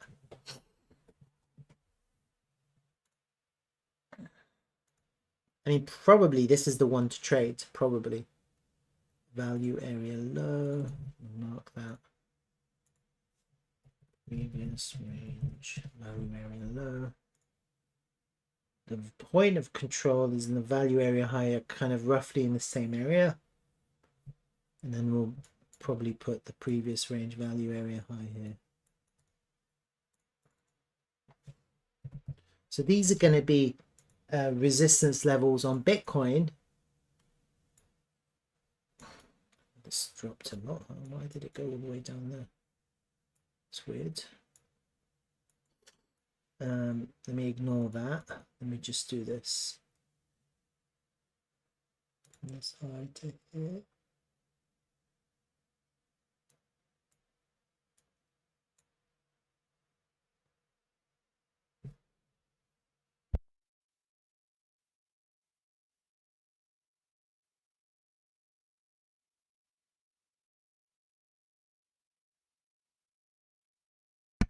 God, I've got allergies today. Then they're killing me. Oh my God. Allergies. What the hell? So you see this previous range value area low. Look how we came into it and resisted. See that? I'm not fond of this fib pull that I've done, mainly because I don't really know if these values or this high is correct or not. Can't tell. Potentially it's this high here, which would put the golden pocket at the value area high into this point of control. Potentially that's your biggest resistance now, potentially on the Bitcoin chart here. That's maybe where you're going to get your first kind of significant pullback. It doesn't have to pull back much. It's just it's something to bear in mind. But yeah, definitely look at this chart, and then looking for entries. Well, I don't know how far this is going to go up, but that was the pivot high. I'm not fond of this yet.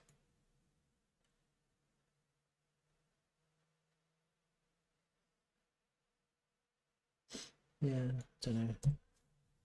I mean, against Bitcoin, the best entry is going to be the point of control. It's going to be the best entry is going to be here against Bitcoin. That would be the best entry for a long. And actually what you would do is you would look at this, and when you get a good entry on this, then you would take it on the USDT chart.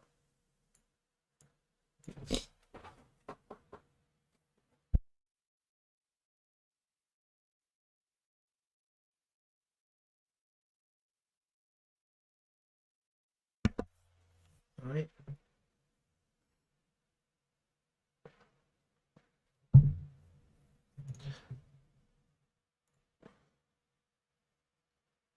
What chart did I use again? I can't remember. Not that one. Maybe it's that one. That's the one. So if you want to create targets, I think a lot of people are interested in targets, right? Bull market targets. It's not difficult. Just to do a fib pull.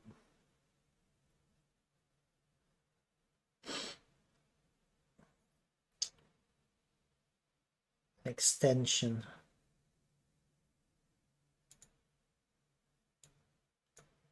The other way around.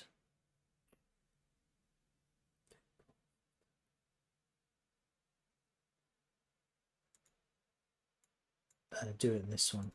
Right.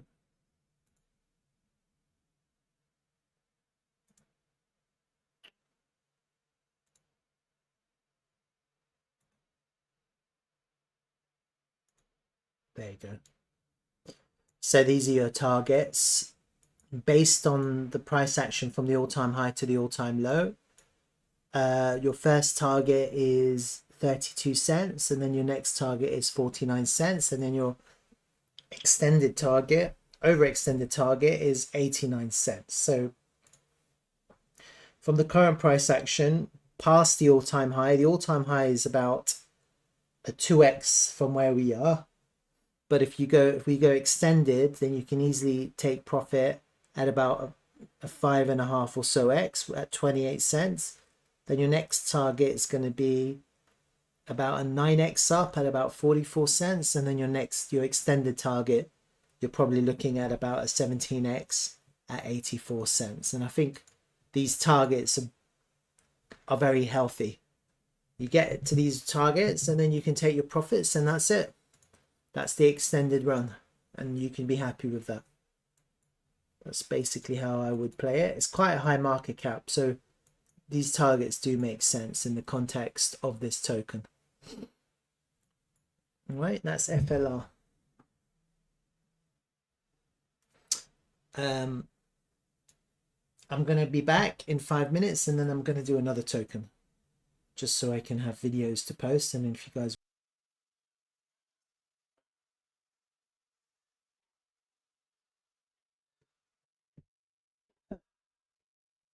All right, I'm back. Sorry about that.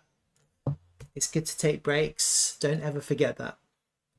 All right, FLR is done. I'm going to have another look at KubeCoin. Let's have a look. KubeCoin.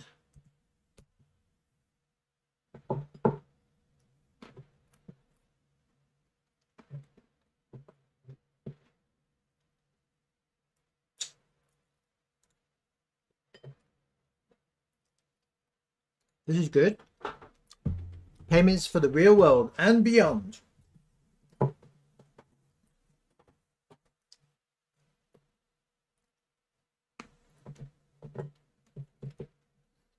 Got apps, huh?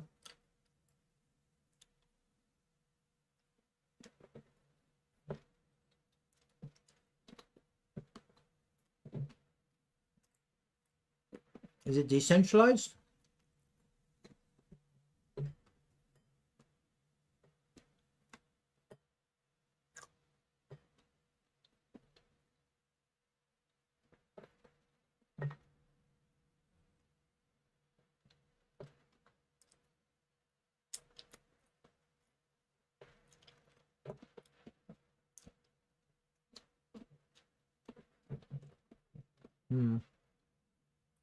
Can't tell.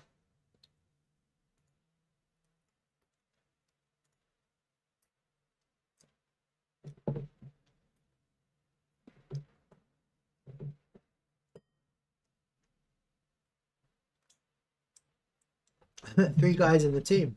Small team. We are KubeCoin. Looks good. Doesn't look bad.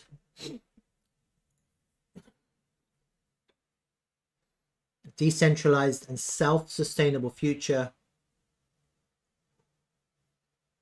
where all decision-making power is handed over to the users rather than a central authority. Perfect. Society is governed exclusively through decentralized technology. Direct democracy becomes the new reality. Welcome to KubeCoin. FlyCube. Welcome, Craig. This is for you. I'm doing this for you. It's in Spanish, huh? Flights and hotel. Okay, so then, you know, there's lots of other kind of Travelers out there. It's not just one. Eat Cube. Okay, they've got quite a lot of things going on. Cube Pay. What's that? Royal Hawk Club.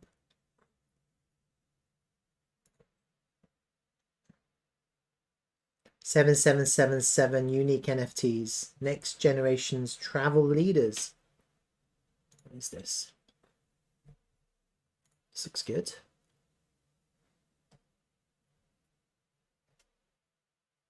Travel experiences. Tickets to concerts and festivals, hotels, exclusive parties and events. Look at this. Let's send this to Eric. Where is he? Let me just quickly send this to Eric.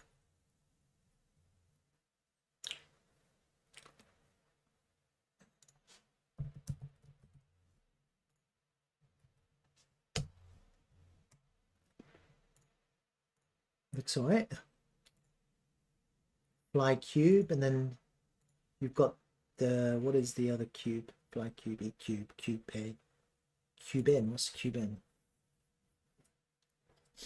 Investments, flights and hotels, our experiences. I don't know how big this is, but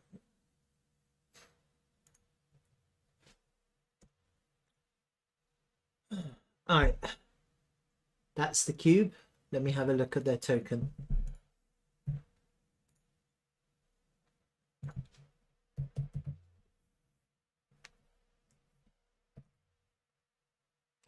So we're not on many exchanges. We are on Bitmark, Mexi, Gate, and HTX.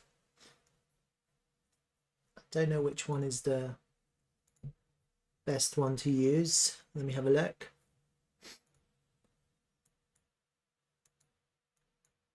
Oh God, that doesn't look good. That doesn't look good at all. Cube token. Let's go to CoinGecko and have a look at their history. Oof. They launched July the 12th, 22.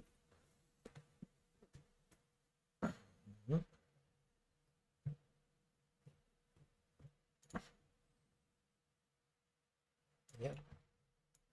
That was their launch. 11th. They launched on the 11th.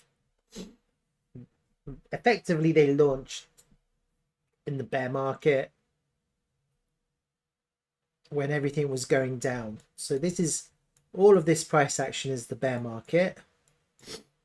One thing I can see just by looking at the volume is there was quite a large amount of buying here, buying and selling here. Okay, and then you've had constant steady buying and selling throughout the whole of this range. In some ways it's similar to TRVL because you launched and then the price kind of dropped.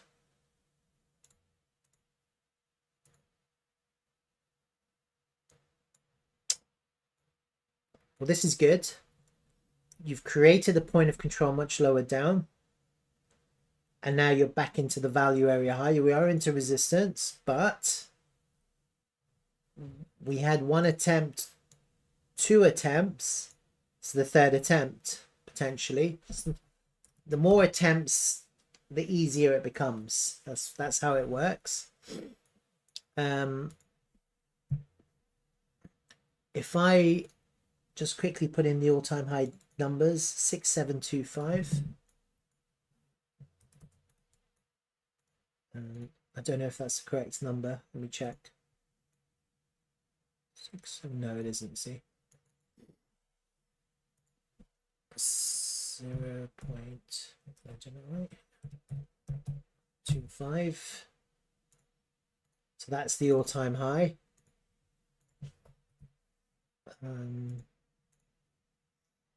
All-time low 4196.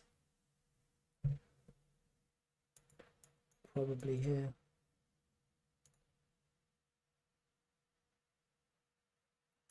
Bit higher up.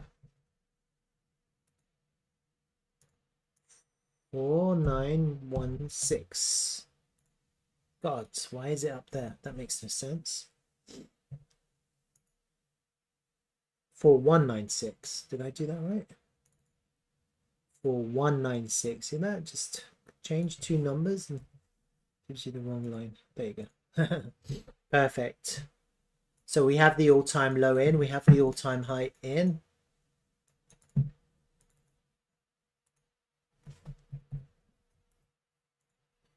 This, I mean, this project, like many other projects, they launched in the bear market. They haven't run yet. Yeah.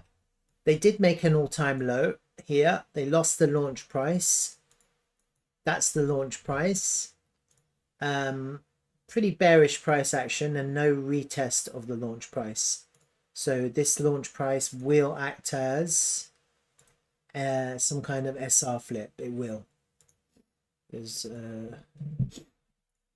I'll put launch price there.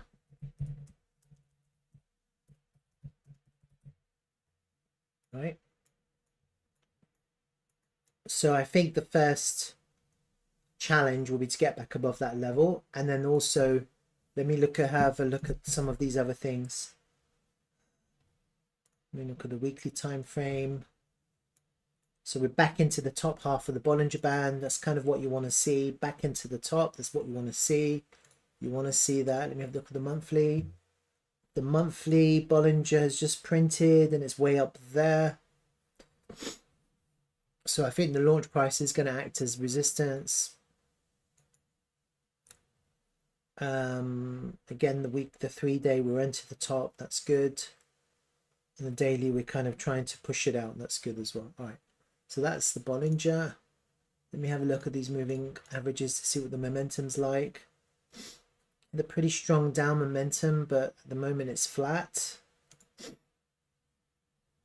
Okay, this is the first kind of ugly thing to see. It's this really strong down 3-day 200 moving average. You see that? It's just started to print now. Just bear that in mind. And on the weekly time frame, flat. And the monthly time frame, there's not going to be anything there. Right, that's fine. On the yearly time frame, we've created a new yearly level below us. Potentially, obviously we're in the current year, so actually it's just 2 red candles. Oh, this is nice. Look, we're forming a nice reversal. Really good volume in this this doji at the lows. Really good volume. We're forming the beginning of a reversal pattern on the 6 monthly time frame. You kind of want to be in this price action when you're forming these kinds of candles. You have a really easy invalidation, and that's a really nice. I mean, I would call that an inverse hammer. Forget the lower wick. You can just imagine there's no lower wick. That's a really nice candle, good volume.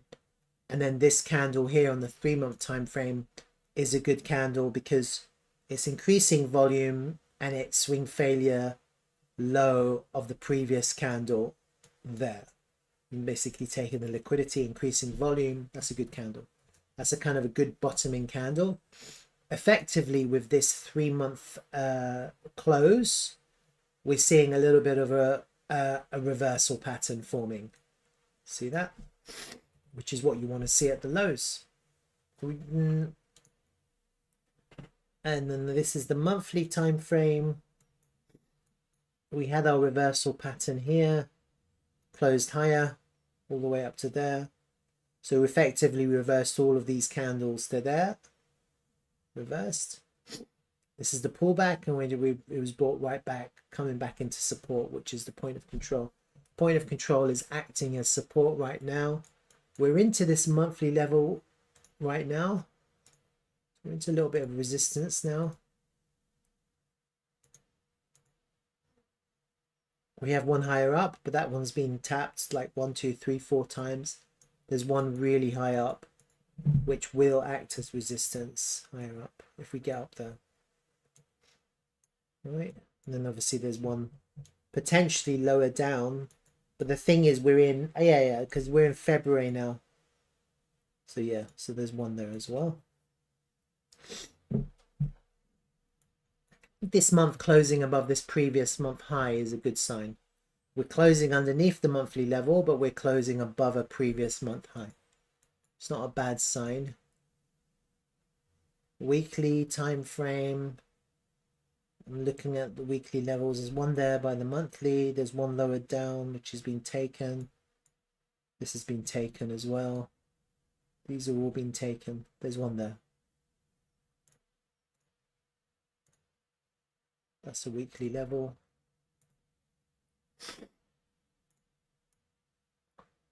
There's one up there, right at the top.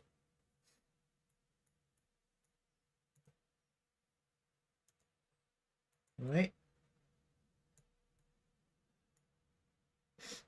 Not much resistance on the way up, just FYI. That's good.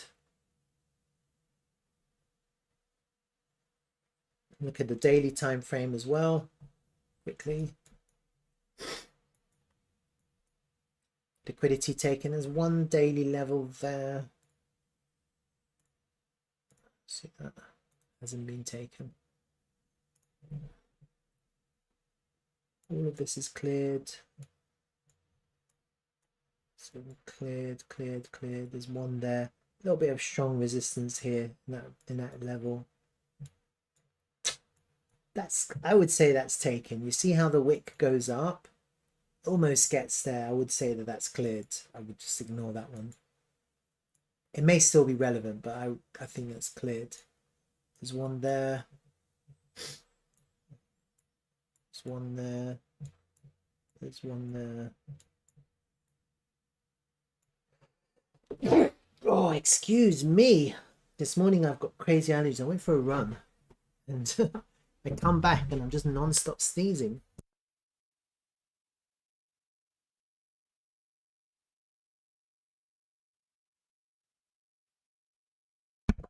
I must have breathed in something.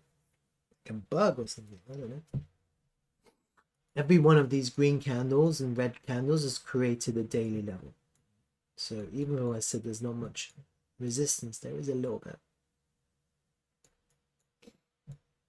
That one's tapped, but there's a weekly level there. Now daily level's tapped, and you have one up there. And these are the daily levels.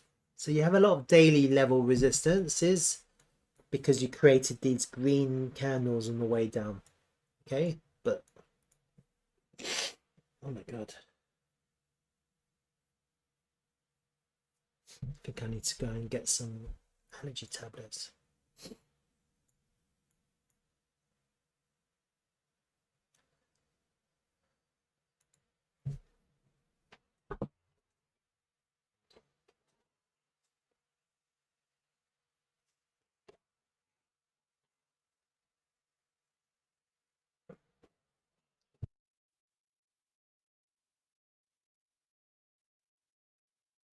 See, AI can't do that. It can't get an allergic reaction on a live stream.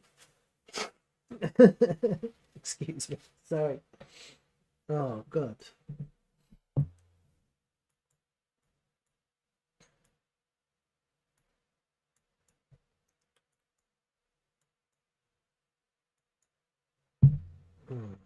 This is flaring up now.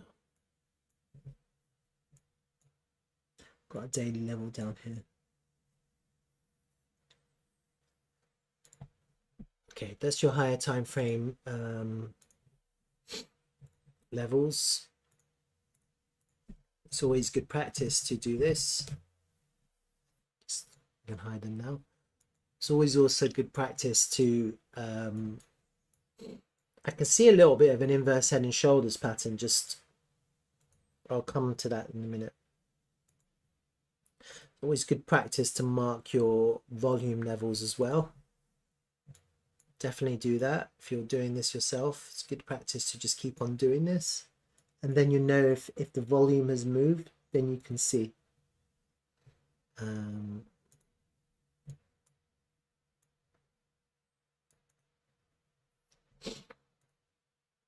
That's the overall range of volume. You can delete that now, and then put that into its own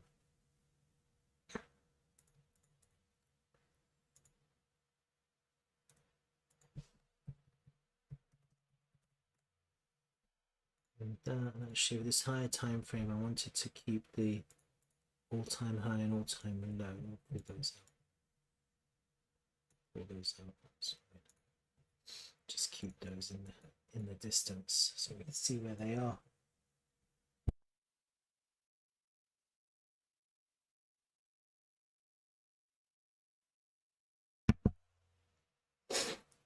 Right. Have a little bit of a inverse head and shoulders going on here. See that?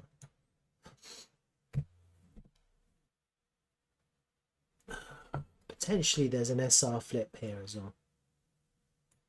Potentially.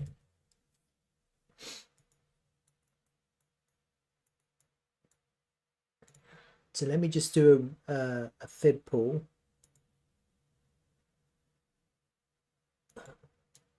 That would be your targets for an extension. And keep that. And then this would be your full fib log. You see that? Let's see how that 236 perfectly identifies this idea of a inverse head and shoulders there. See that?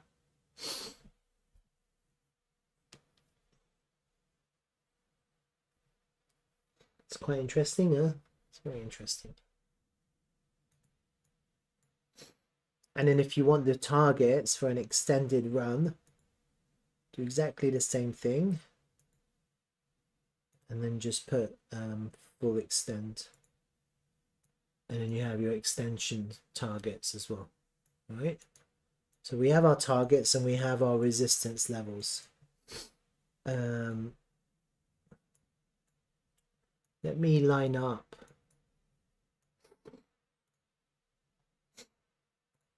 Volume. Okay, so the volume is not really a big problem because with the volumes and the lows, it's going to be that 236. All right, ignore that for a second. And then these are your liquidity levels higher up.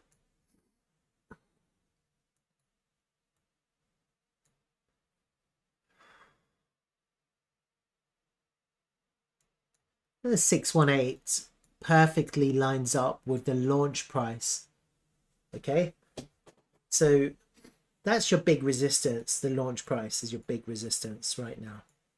And if the price does manage to clear it, you're into liquidity levels higher up, not crazy volume higher up. So those levels are very arbitrary. I wouldn't really necessarily even consider them.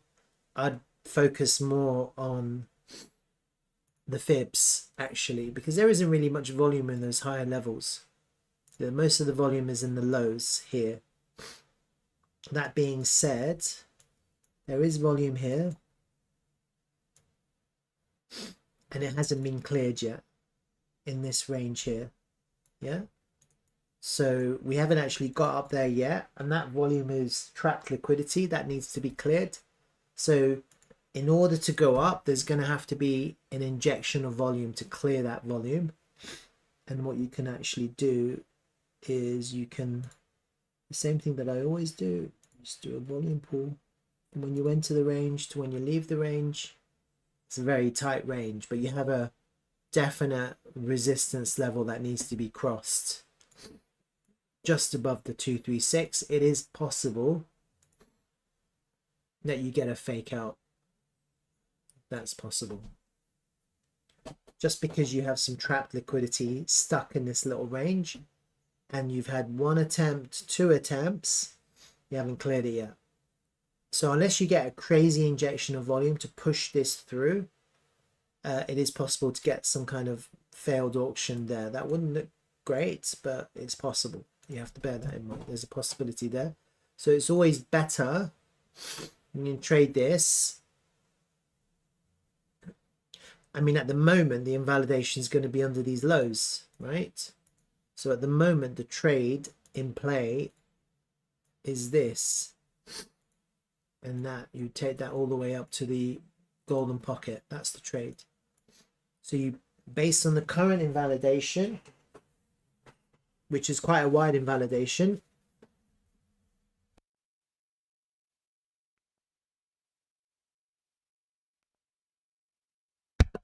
you risk 1 and your reward is 22, just based on the current price, where the current price is and the current invalidation, which are these lows. It's a little bit of a rounding bottom, and if this is the right shoulder, then you just need volume now to push through the neckline. So you need the volume. I mean, potentially this would be the better trade up here, but it's potentially very similar risk to reward, because as you see, because I'm using the log chart, as I come up, potentially this is actually a good trade right now, potentially, because you are coming back into these wick highs. Yeah, and potentially this is quite a good trade. There's a little bit of trap liquidity there that needs to be cleared, so there needs to be a break with volume. But then you're probably going to see a pretty impulsive move up into your key resistance. And I think the launch price, where the golden pocket is, where did I do the launch price? That one it? Yeah, I'll pull that up. Bring it there. That's going to be your major resistance, and that trade is a 1 to 22. That'd be a good trader. I could take that. I could take that right now. Yeah, pretty good trade. How does that fit into that 3-day 200 moving average that I had lined up?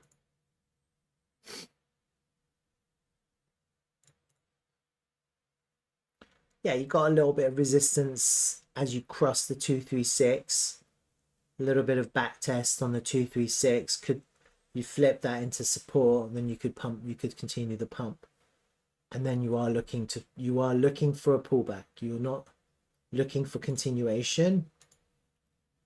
And then the pullback potentially from this pivot low to this golden pocket.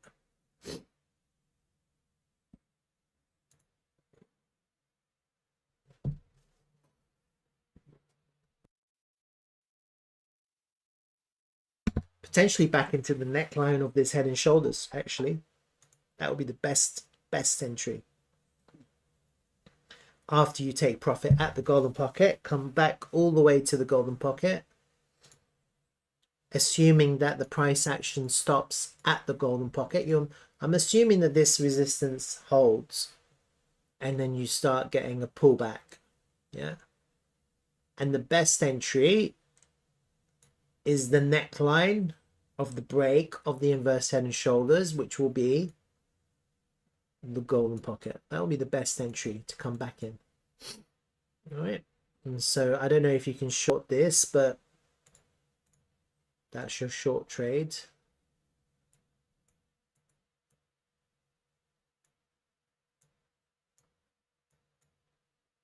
I mean, you are shorting it by taking profit.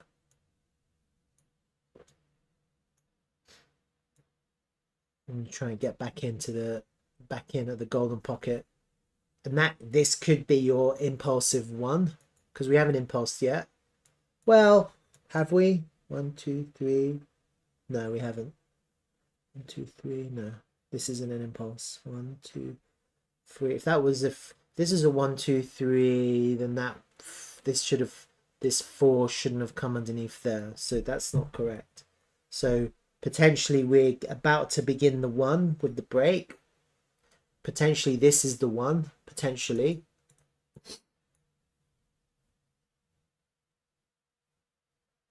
This is all just hypothetical. Potentially this is the 1.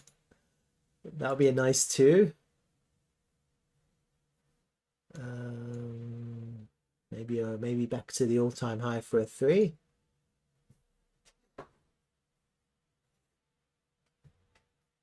Hold on a second.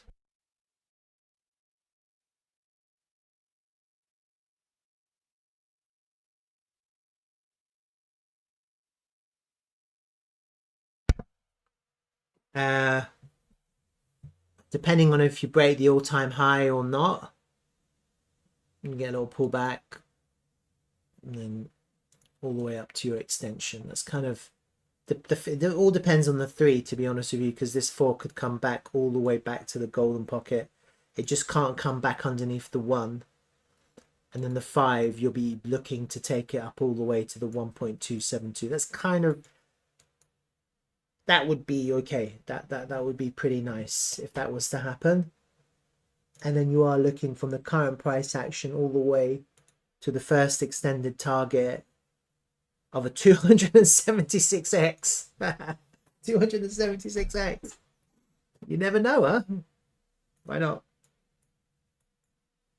If you get volume with this breakout with a nice impulsive wave to the 1, yeah.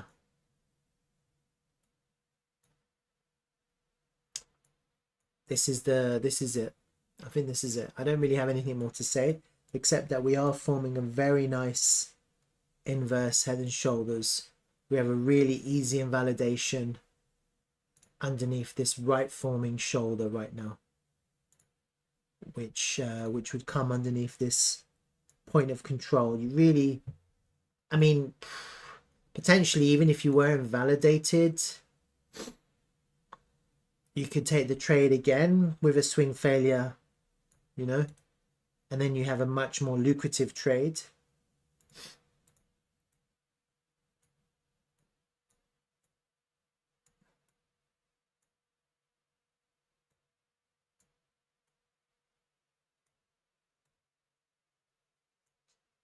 Same target.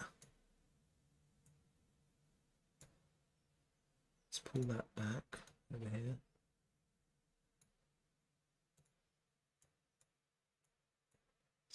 If the price was to drop for whatever reason and invalidate you, you could enter right back in with a swing failure of these lows because it's right into the point of control. To be honest with you, you may want to just put a lower invalidation, like underneath this value area low. Probably. Just a little bit of a wider invalidation, just in case shit happens and you just go down back into the point of control just to take these lows one last time. That would still be okay because you're still forming a right shoulder. It's just a little bit more of a complicated shoulder pattern. Yeah, it's still, the idea is still correct. It's an inverse head and shoulders. A little bit more complicated on the right shoulder. Possibly because of the momentum still being quite down on a slightly higher time frame.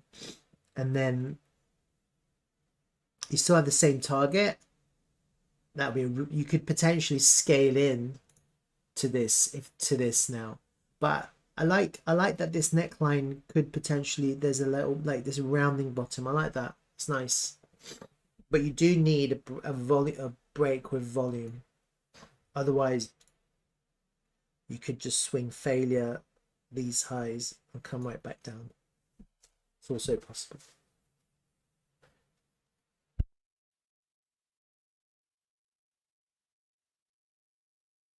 I think that's that.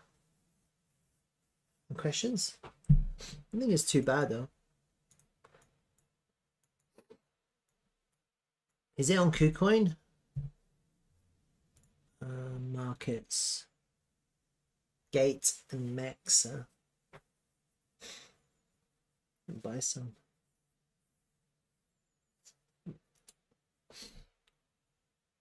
Betmark. Volume's a little bit lower. That's the only like real problem with this, is quite low volume.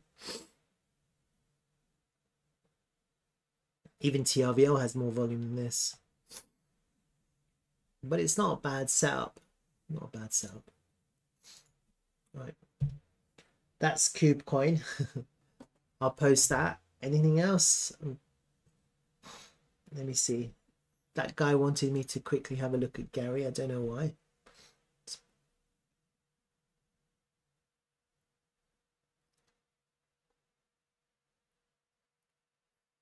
Can't find it, then I can't find it. Let me have a look at Kanks while I'm here. Is that did that go up or did it drop? I don't know. Looks like it went up. Oh, look at that. It's raging. Up to 3.6. Wow. It's nice, huh? Kanks. Bit of volume there. Someone sold. Back into that value area. Be nice to kind of test the lows one more time, come down and to go up.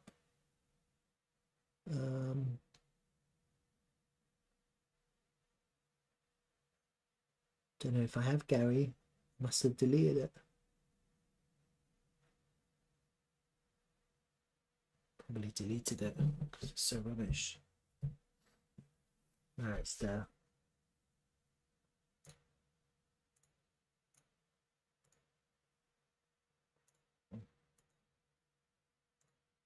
Yeah, there's no pump here, dude. Look at this. This is shit. You've just taken the liquidity from the highs and you're going back down again. This is all bearish. The whole thing is bearish. You can't take this token seriously. The volume is low. There's no interest in this. No one is interested in this token. I think you should just sell and buy something that's really bullish, like the one I just did. Looks quite good. Just go and buy that one.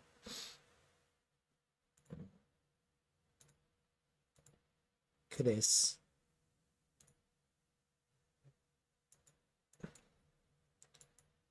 Yeah, it's not looking great. It's just momentum is really down. Not interested in this. What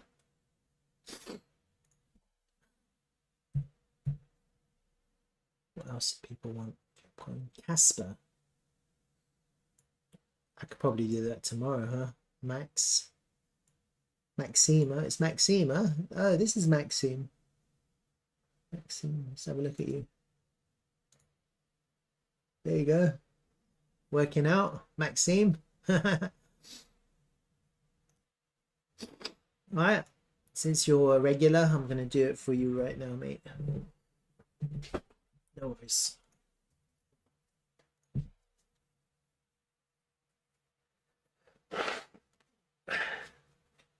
My allergies will let me.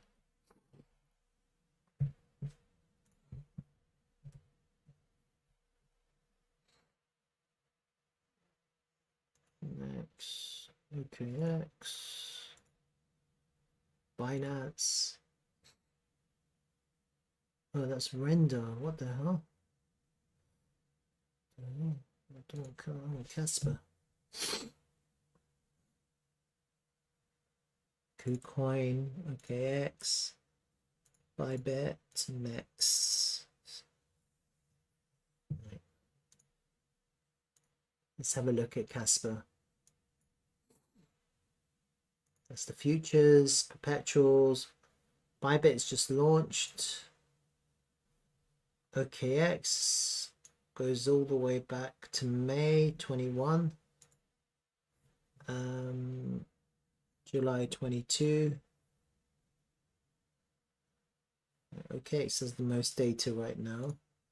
Let me do another search.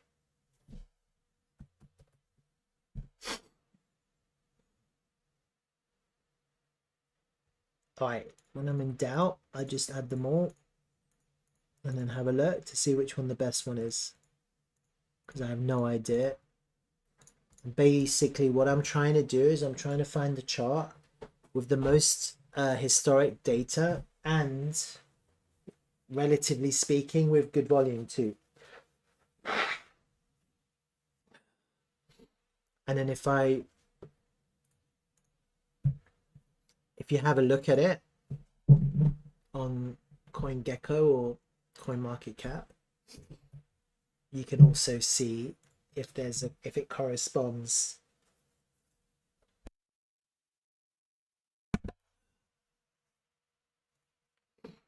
to the history. And so we can see here May 12th 21, that's kind of when it launched, and it just kind of sold off. May 12th 21, you kind of want this to correspond. There you go. 10th of May, there you go. This is the one, HTX. So it kind of launched on HTX. Let's see if any of these have the similar information. Ooh, nope. Nice. Nope, nope, nope. That's not right. One of these. Yeah, I think we've got the one actually, that we found it quite fast. It was May. There's a BTC chart there. We can have a look at that too. We'll keep that. Get rid of all of them apart from the one that we found. Oh, fuck. Get it back. That's the one we want to keep.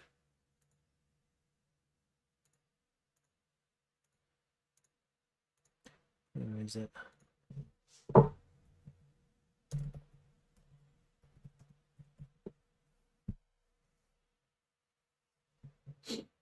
CoinX.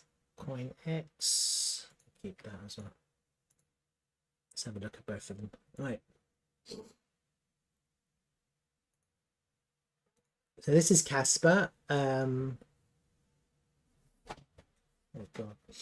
I'm going to have to take this phone call, so I'm going to start this in 5 minutes, all right?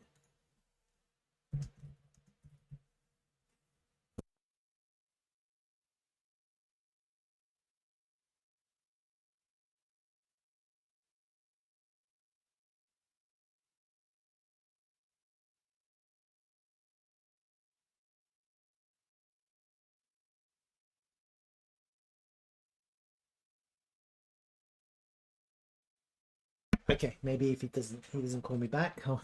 he like hung up.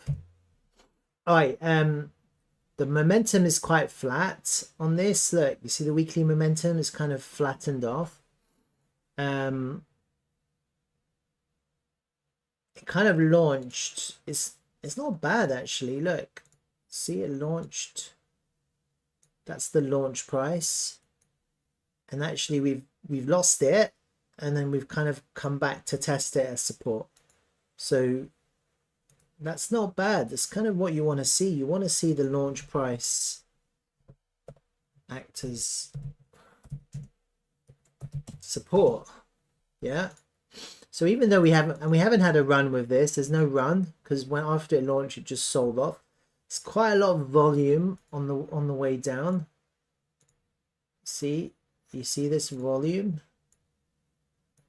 Yes, trapped liquidity in that drop. Let me mark the all-time high.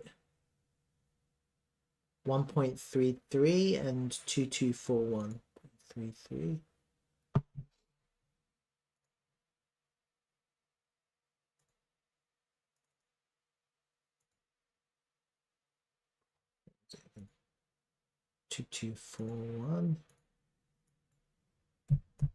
So this is the all-time low, and the all-time high is 1.33.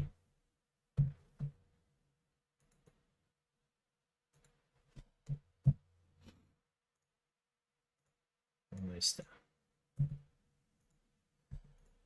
Okay, and people like ask, why is this wick go up and why is the all-time low lower? I'll explain why. Because you don't calculate the all-time high on the day of the launch. You wait for the first kind of something, like the first, I don't know how it works, but you can see how the all-time high corresponds to this day high here. So for some reason they've ignored the first 2 days. You see that? They've just literally ignored the first 2 days, and then they've just taken it from the high of the third day. I don't know if that's how they do it, but it's obvious that that's how they do it, or how they've done it on this.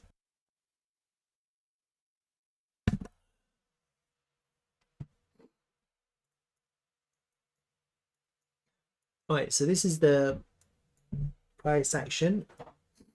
We can now quickly do a volume pull of the whole range. That's pretty blocky. Let me just increase that to see if I can get some more accurate volume profile. Oh, look, see that? It's interesting. You increase that, and the point of control is actually higher up. Yeah.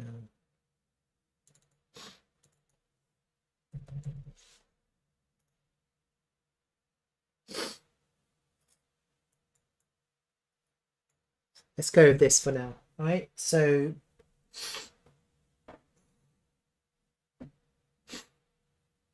sorry, I'm sniffling. It's got allergies, so just ignore it. Excuse me. If we just say that that is the value area low, that's the point of control.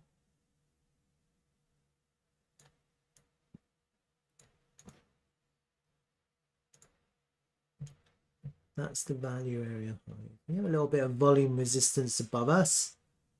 And the reason why we have volume resistance above us is because after the token launched, there was volume was created here on the way down. See that? So we haven't actually created that much volume in the lows with respect to the price action. So there's going to be a little bit of a, even though we've kind of come back into the SR, the launch price, we've confirmed some sort of SR flip here. There's going to be a little bit of difficulty to get through this point of control, just simply because of the trap liquidity in this higher part of the range. It's something you have to bear in mind, right? I do a pull from here to the low, the golden pocket's landing a little bit higher in this volume range up here, which isn't really that significant. If I do a full fib, this 382 is probably going to be your biggest resistance on the way up, probably. You can kind of see it kind of corresponds to the point of control. There's a bit of a range of resistance here. There's a little bit of reaction here, support here, kind of, there's a bit of a range, but you kind of, this between this point of control and this 382, there is like a resistance band, and it's a combined resistance of a fib level and a volume level. So I think that would be your first kind of significant resistance on the way up. This 236 is acting as an SR flip, and that's just above the value area low. Getting back into the value area low is a sign of strength, but you're straight into resistance. So actually it would be better to just flip the 236 into support to go up to your big resistance there. Probably that will come back down again, probably. It depends on how the price moves up. Does it move up impulsively, or does it create support levels as the price moves up? But we are into resistance right now, and it's going to be the value area low. There might be a little bit more consolidation in this lower part of the range. I think the biggest problem that I see is that there is no volume in these lows. This is only HTX, so possibly if you look at the other exchanges, you're going to see more volume. Let me have a look. Actually, let me now have a look and see which has the most volume. OKX, Gate, and KuCoin. All right. So let's go and have a look at OKX.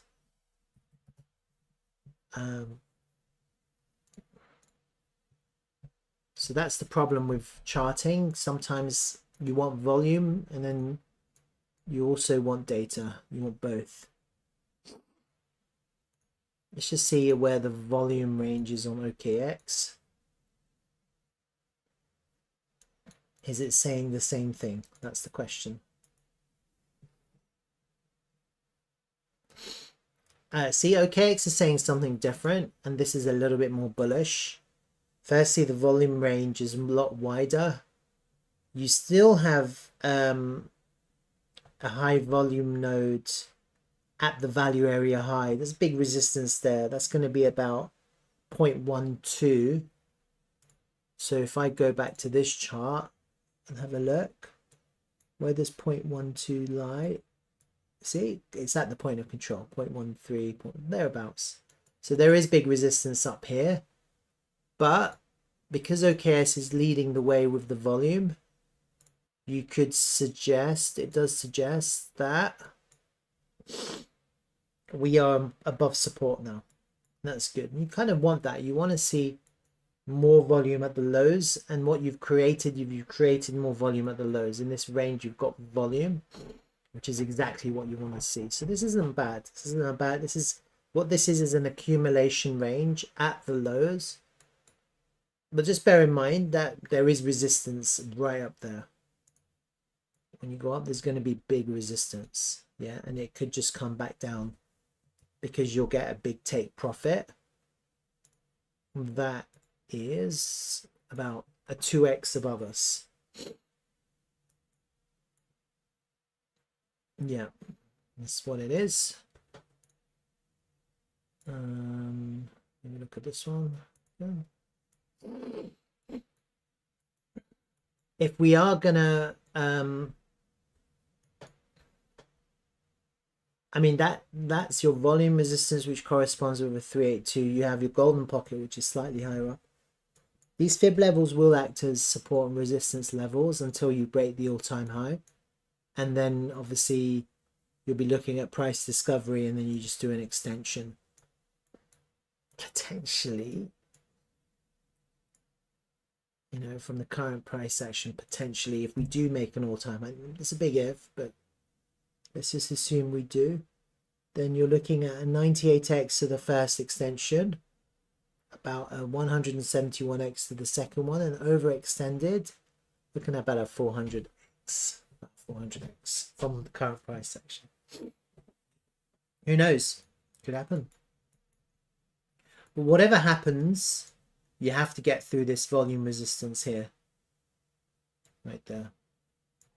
So that's going to require volume to push through. Yeah, and then you can head to the all-time high. That's kind of what you want to see. You want to see volume to push through to the next level. All right.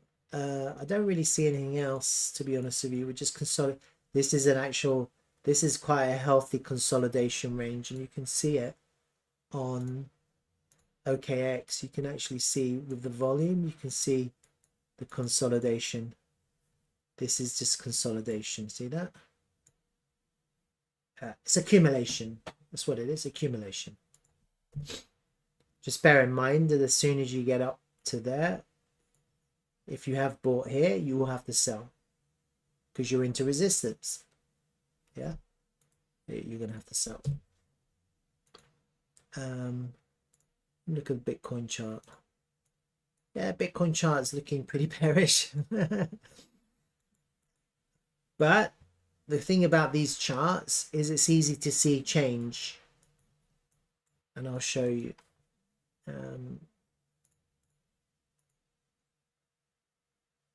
That's the volume area. You have big resistance in the way at the point of control and the whole value area. Ideally, what you want is volume to be put in at these lows to move the volume area down, to move the value area down. That being said, on the Bitcoin chart, the minute the price action starts to get above this low here, that's pretty much an SR flip. So it'll be easy to see strength on the Bitcoin chart because all of a sudden you'll see the price is up here. Then you can just easily ape into it until you get to your next kind of areas of resistance. Now, whether it's the value area low or whether it's the point of control, it just depends on the volume. It always depends on the volume. You could reject the value area low. You could do that. If it doesn't, then you're back into the value area. That's a sign of strength. But then you're into the point of control, and they could just reject all the point of control. And then you have to see if it forms support off the value area low. So yeah, there's a few things going on. If it rejects off the value area low, could be heading right back down to test to go back up, you know. And then you're forming some kind of inverse head and shoulders. There's a lot of things, potential things to this. there is a little bit of a swing failure of this low right now. So from a Bitcoin perspective, that's a trade. Like that's literally a trade from a Bitcoin perspective. This is your trade. And you're trading all the way back up to that SR flip. Just from a Bitcoin perspective. Just because you've swing failured that low, technically it's like a failed auction, but doesn't mean that you can't make another low. But you kind of, if there is a back test, you kind of want this previous low to hold. That if you get a little back test of that low, it's the trades to have all the way up to there. So that's your trade. All right, I think that's Casper. Doesn't look too bad. It's still in an accumulation range at the moment. That's what I'm seeing. Potentially very high targets if we can get past the all-time high. Could happen, you know, anything can happen in crypto. All right. Anything else, guys? Any questions? Nothing? Otherwise, I'm just going to end the stream and call it a morning or an afternoon or a day. Go back to editing.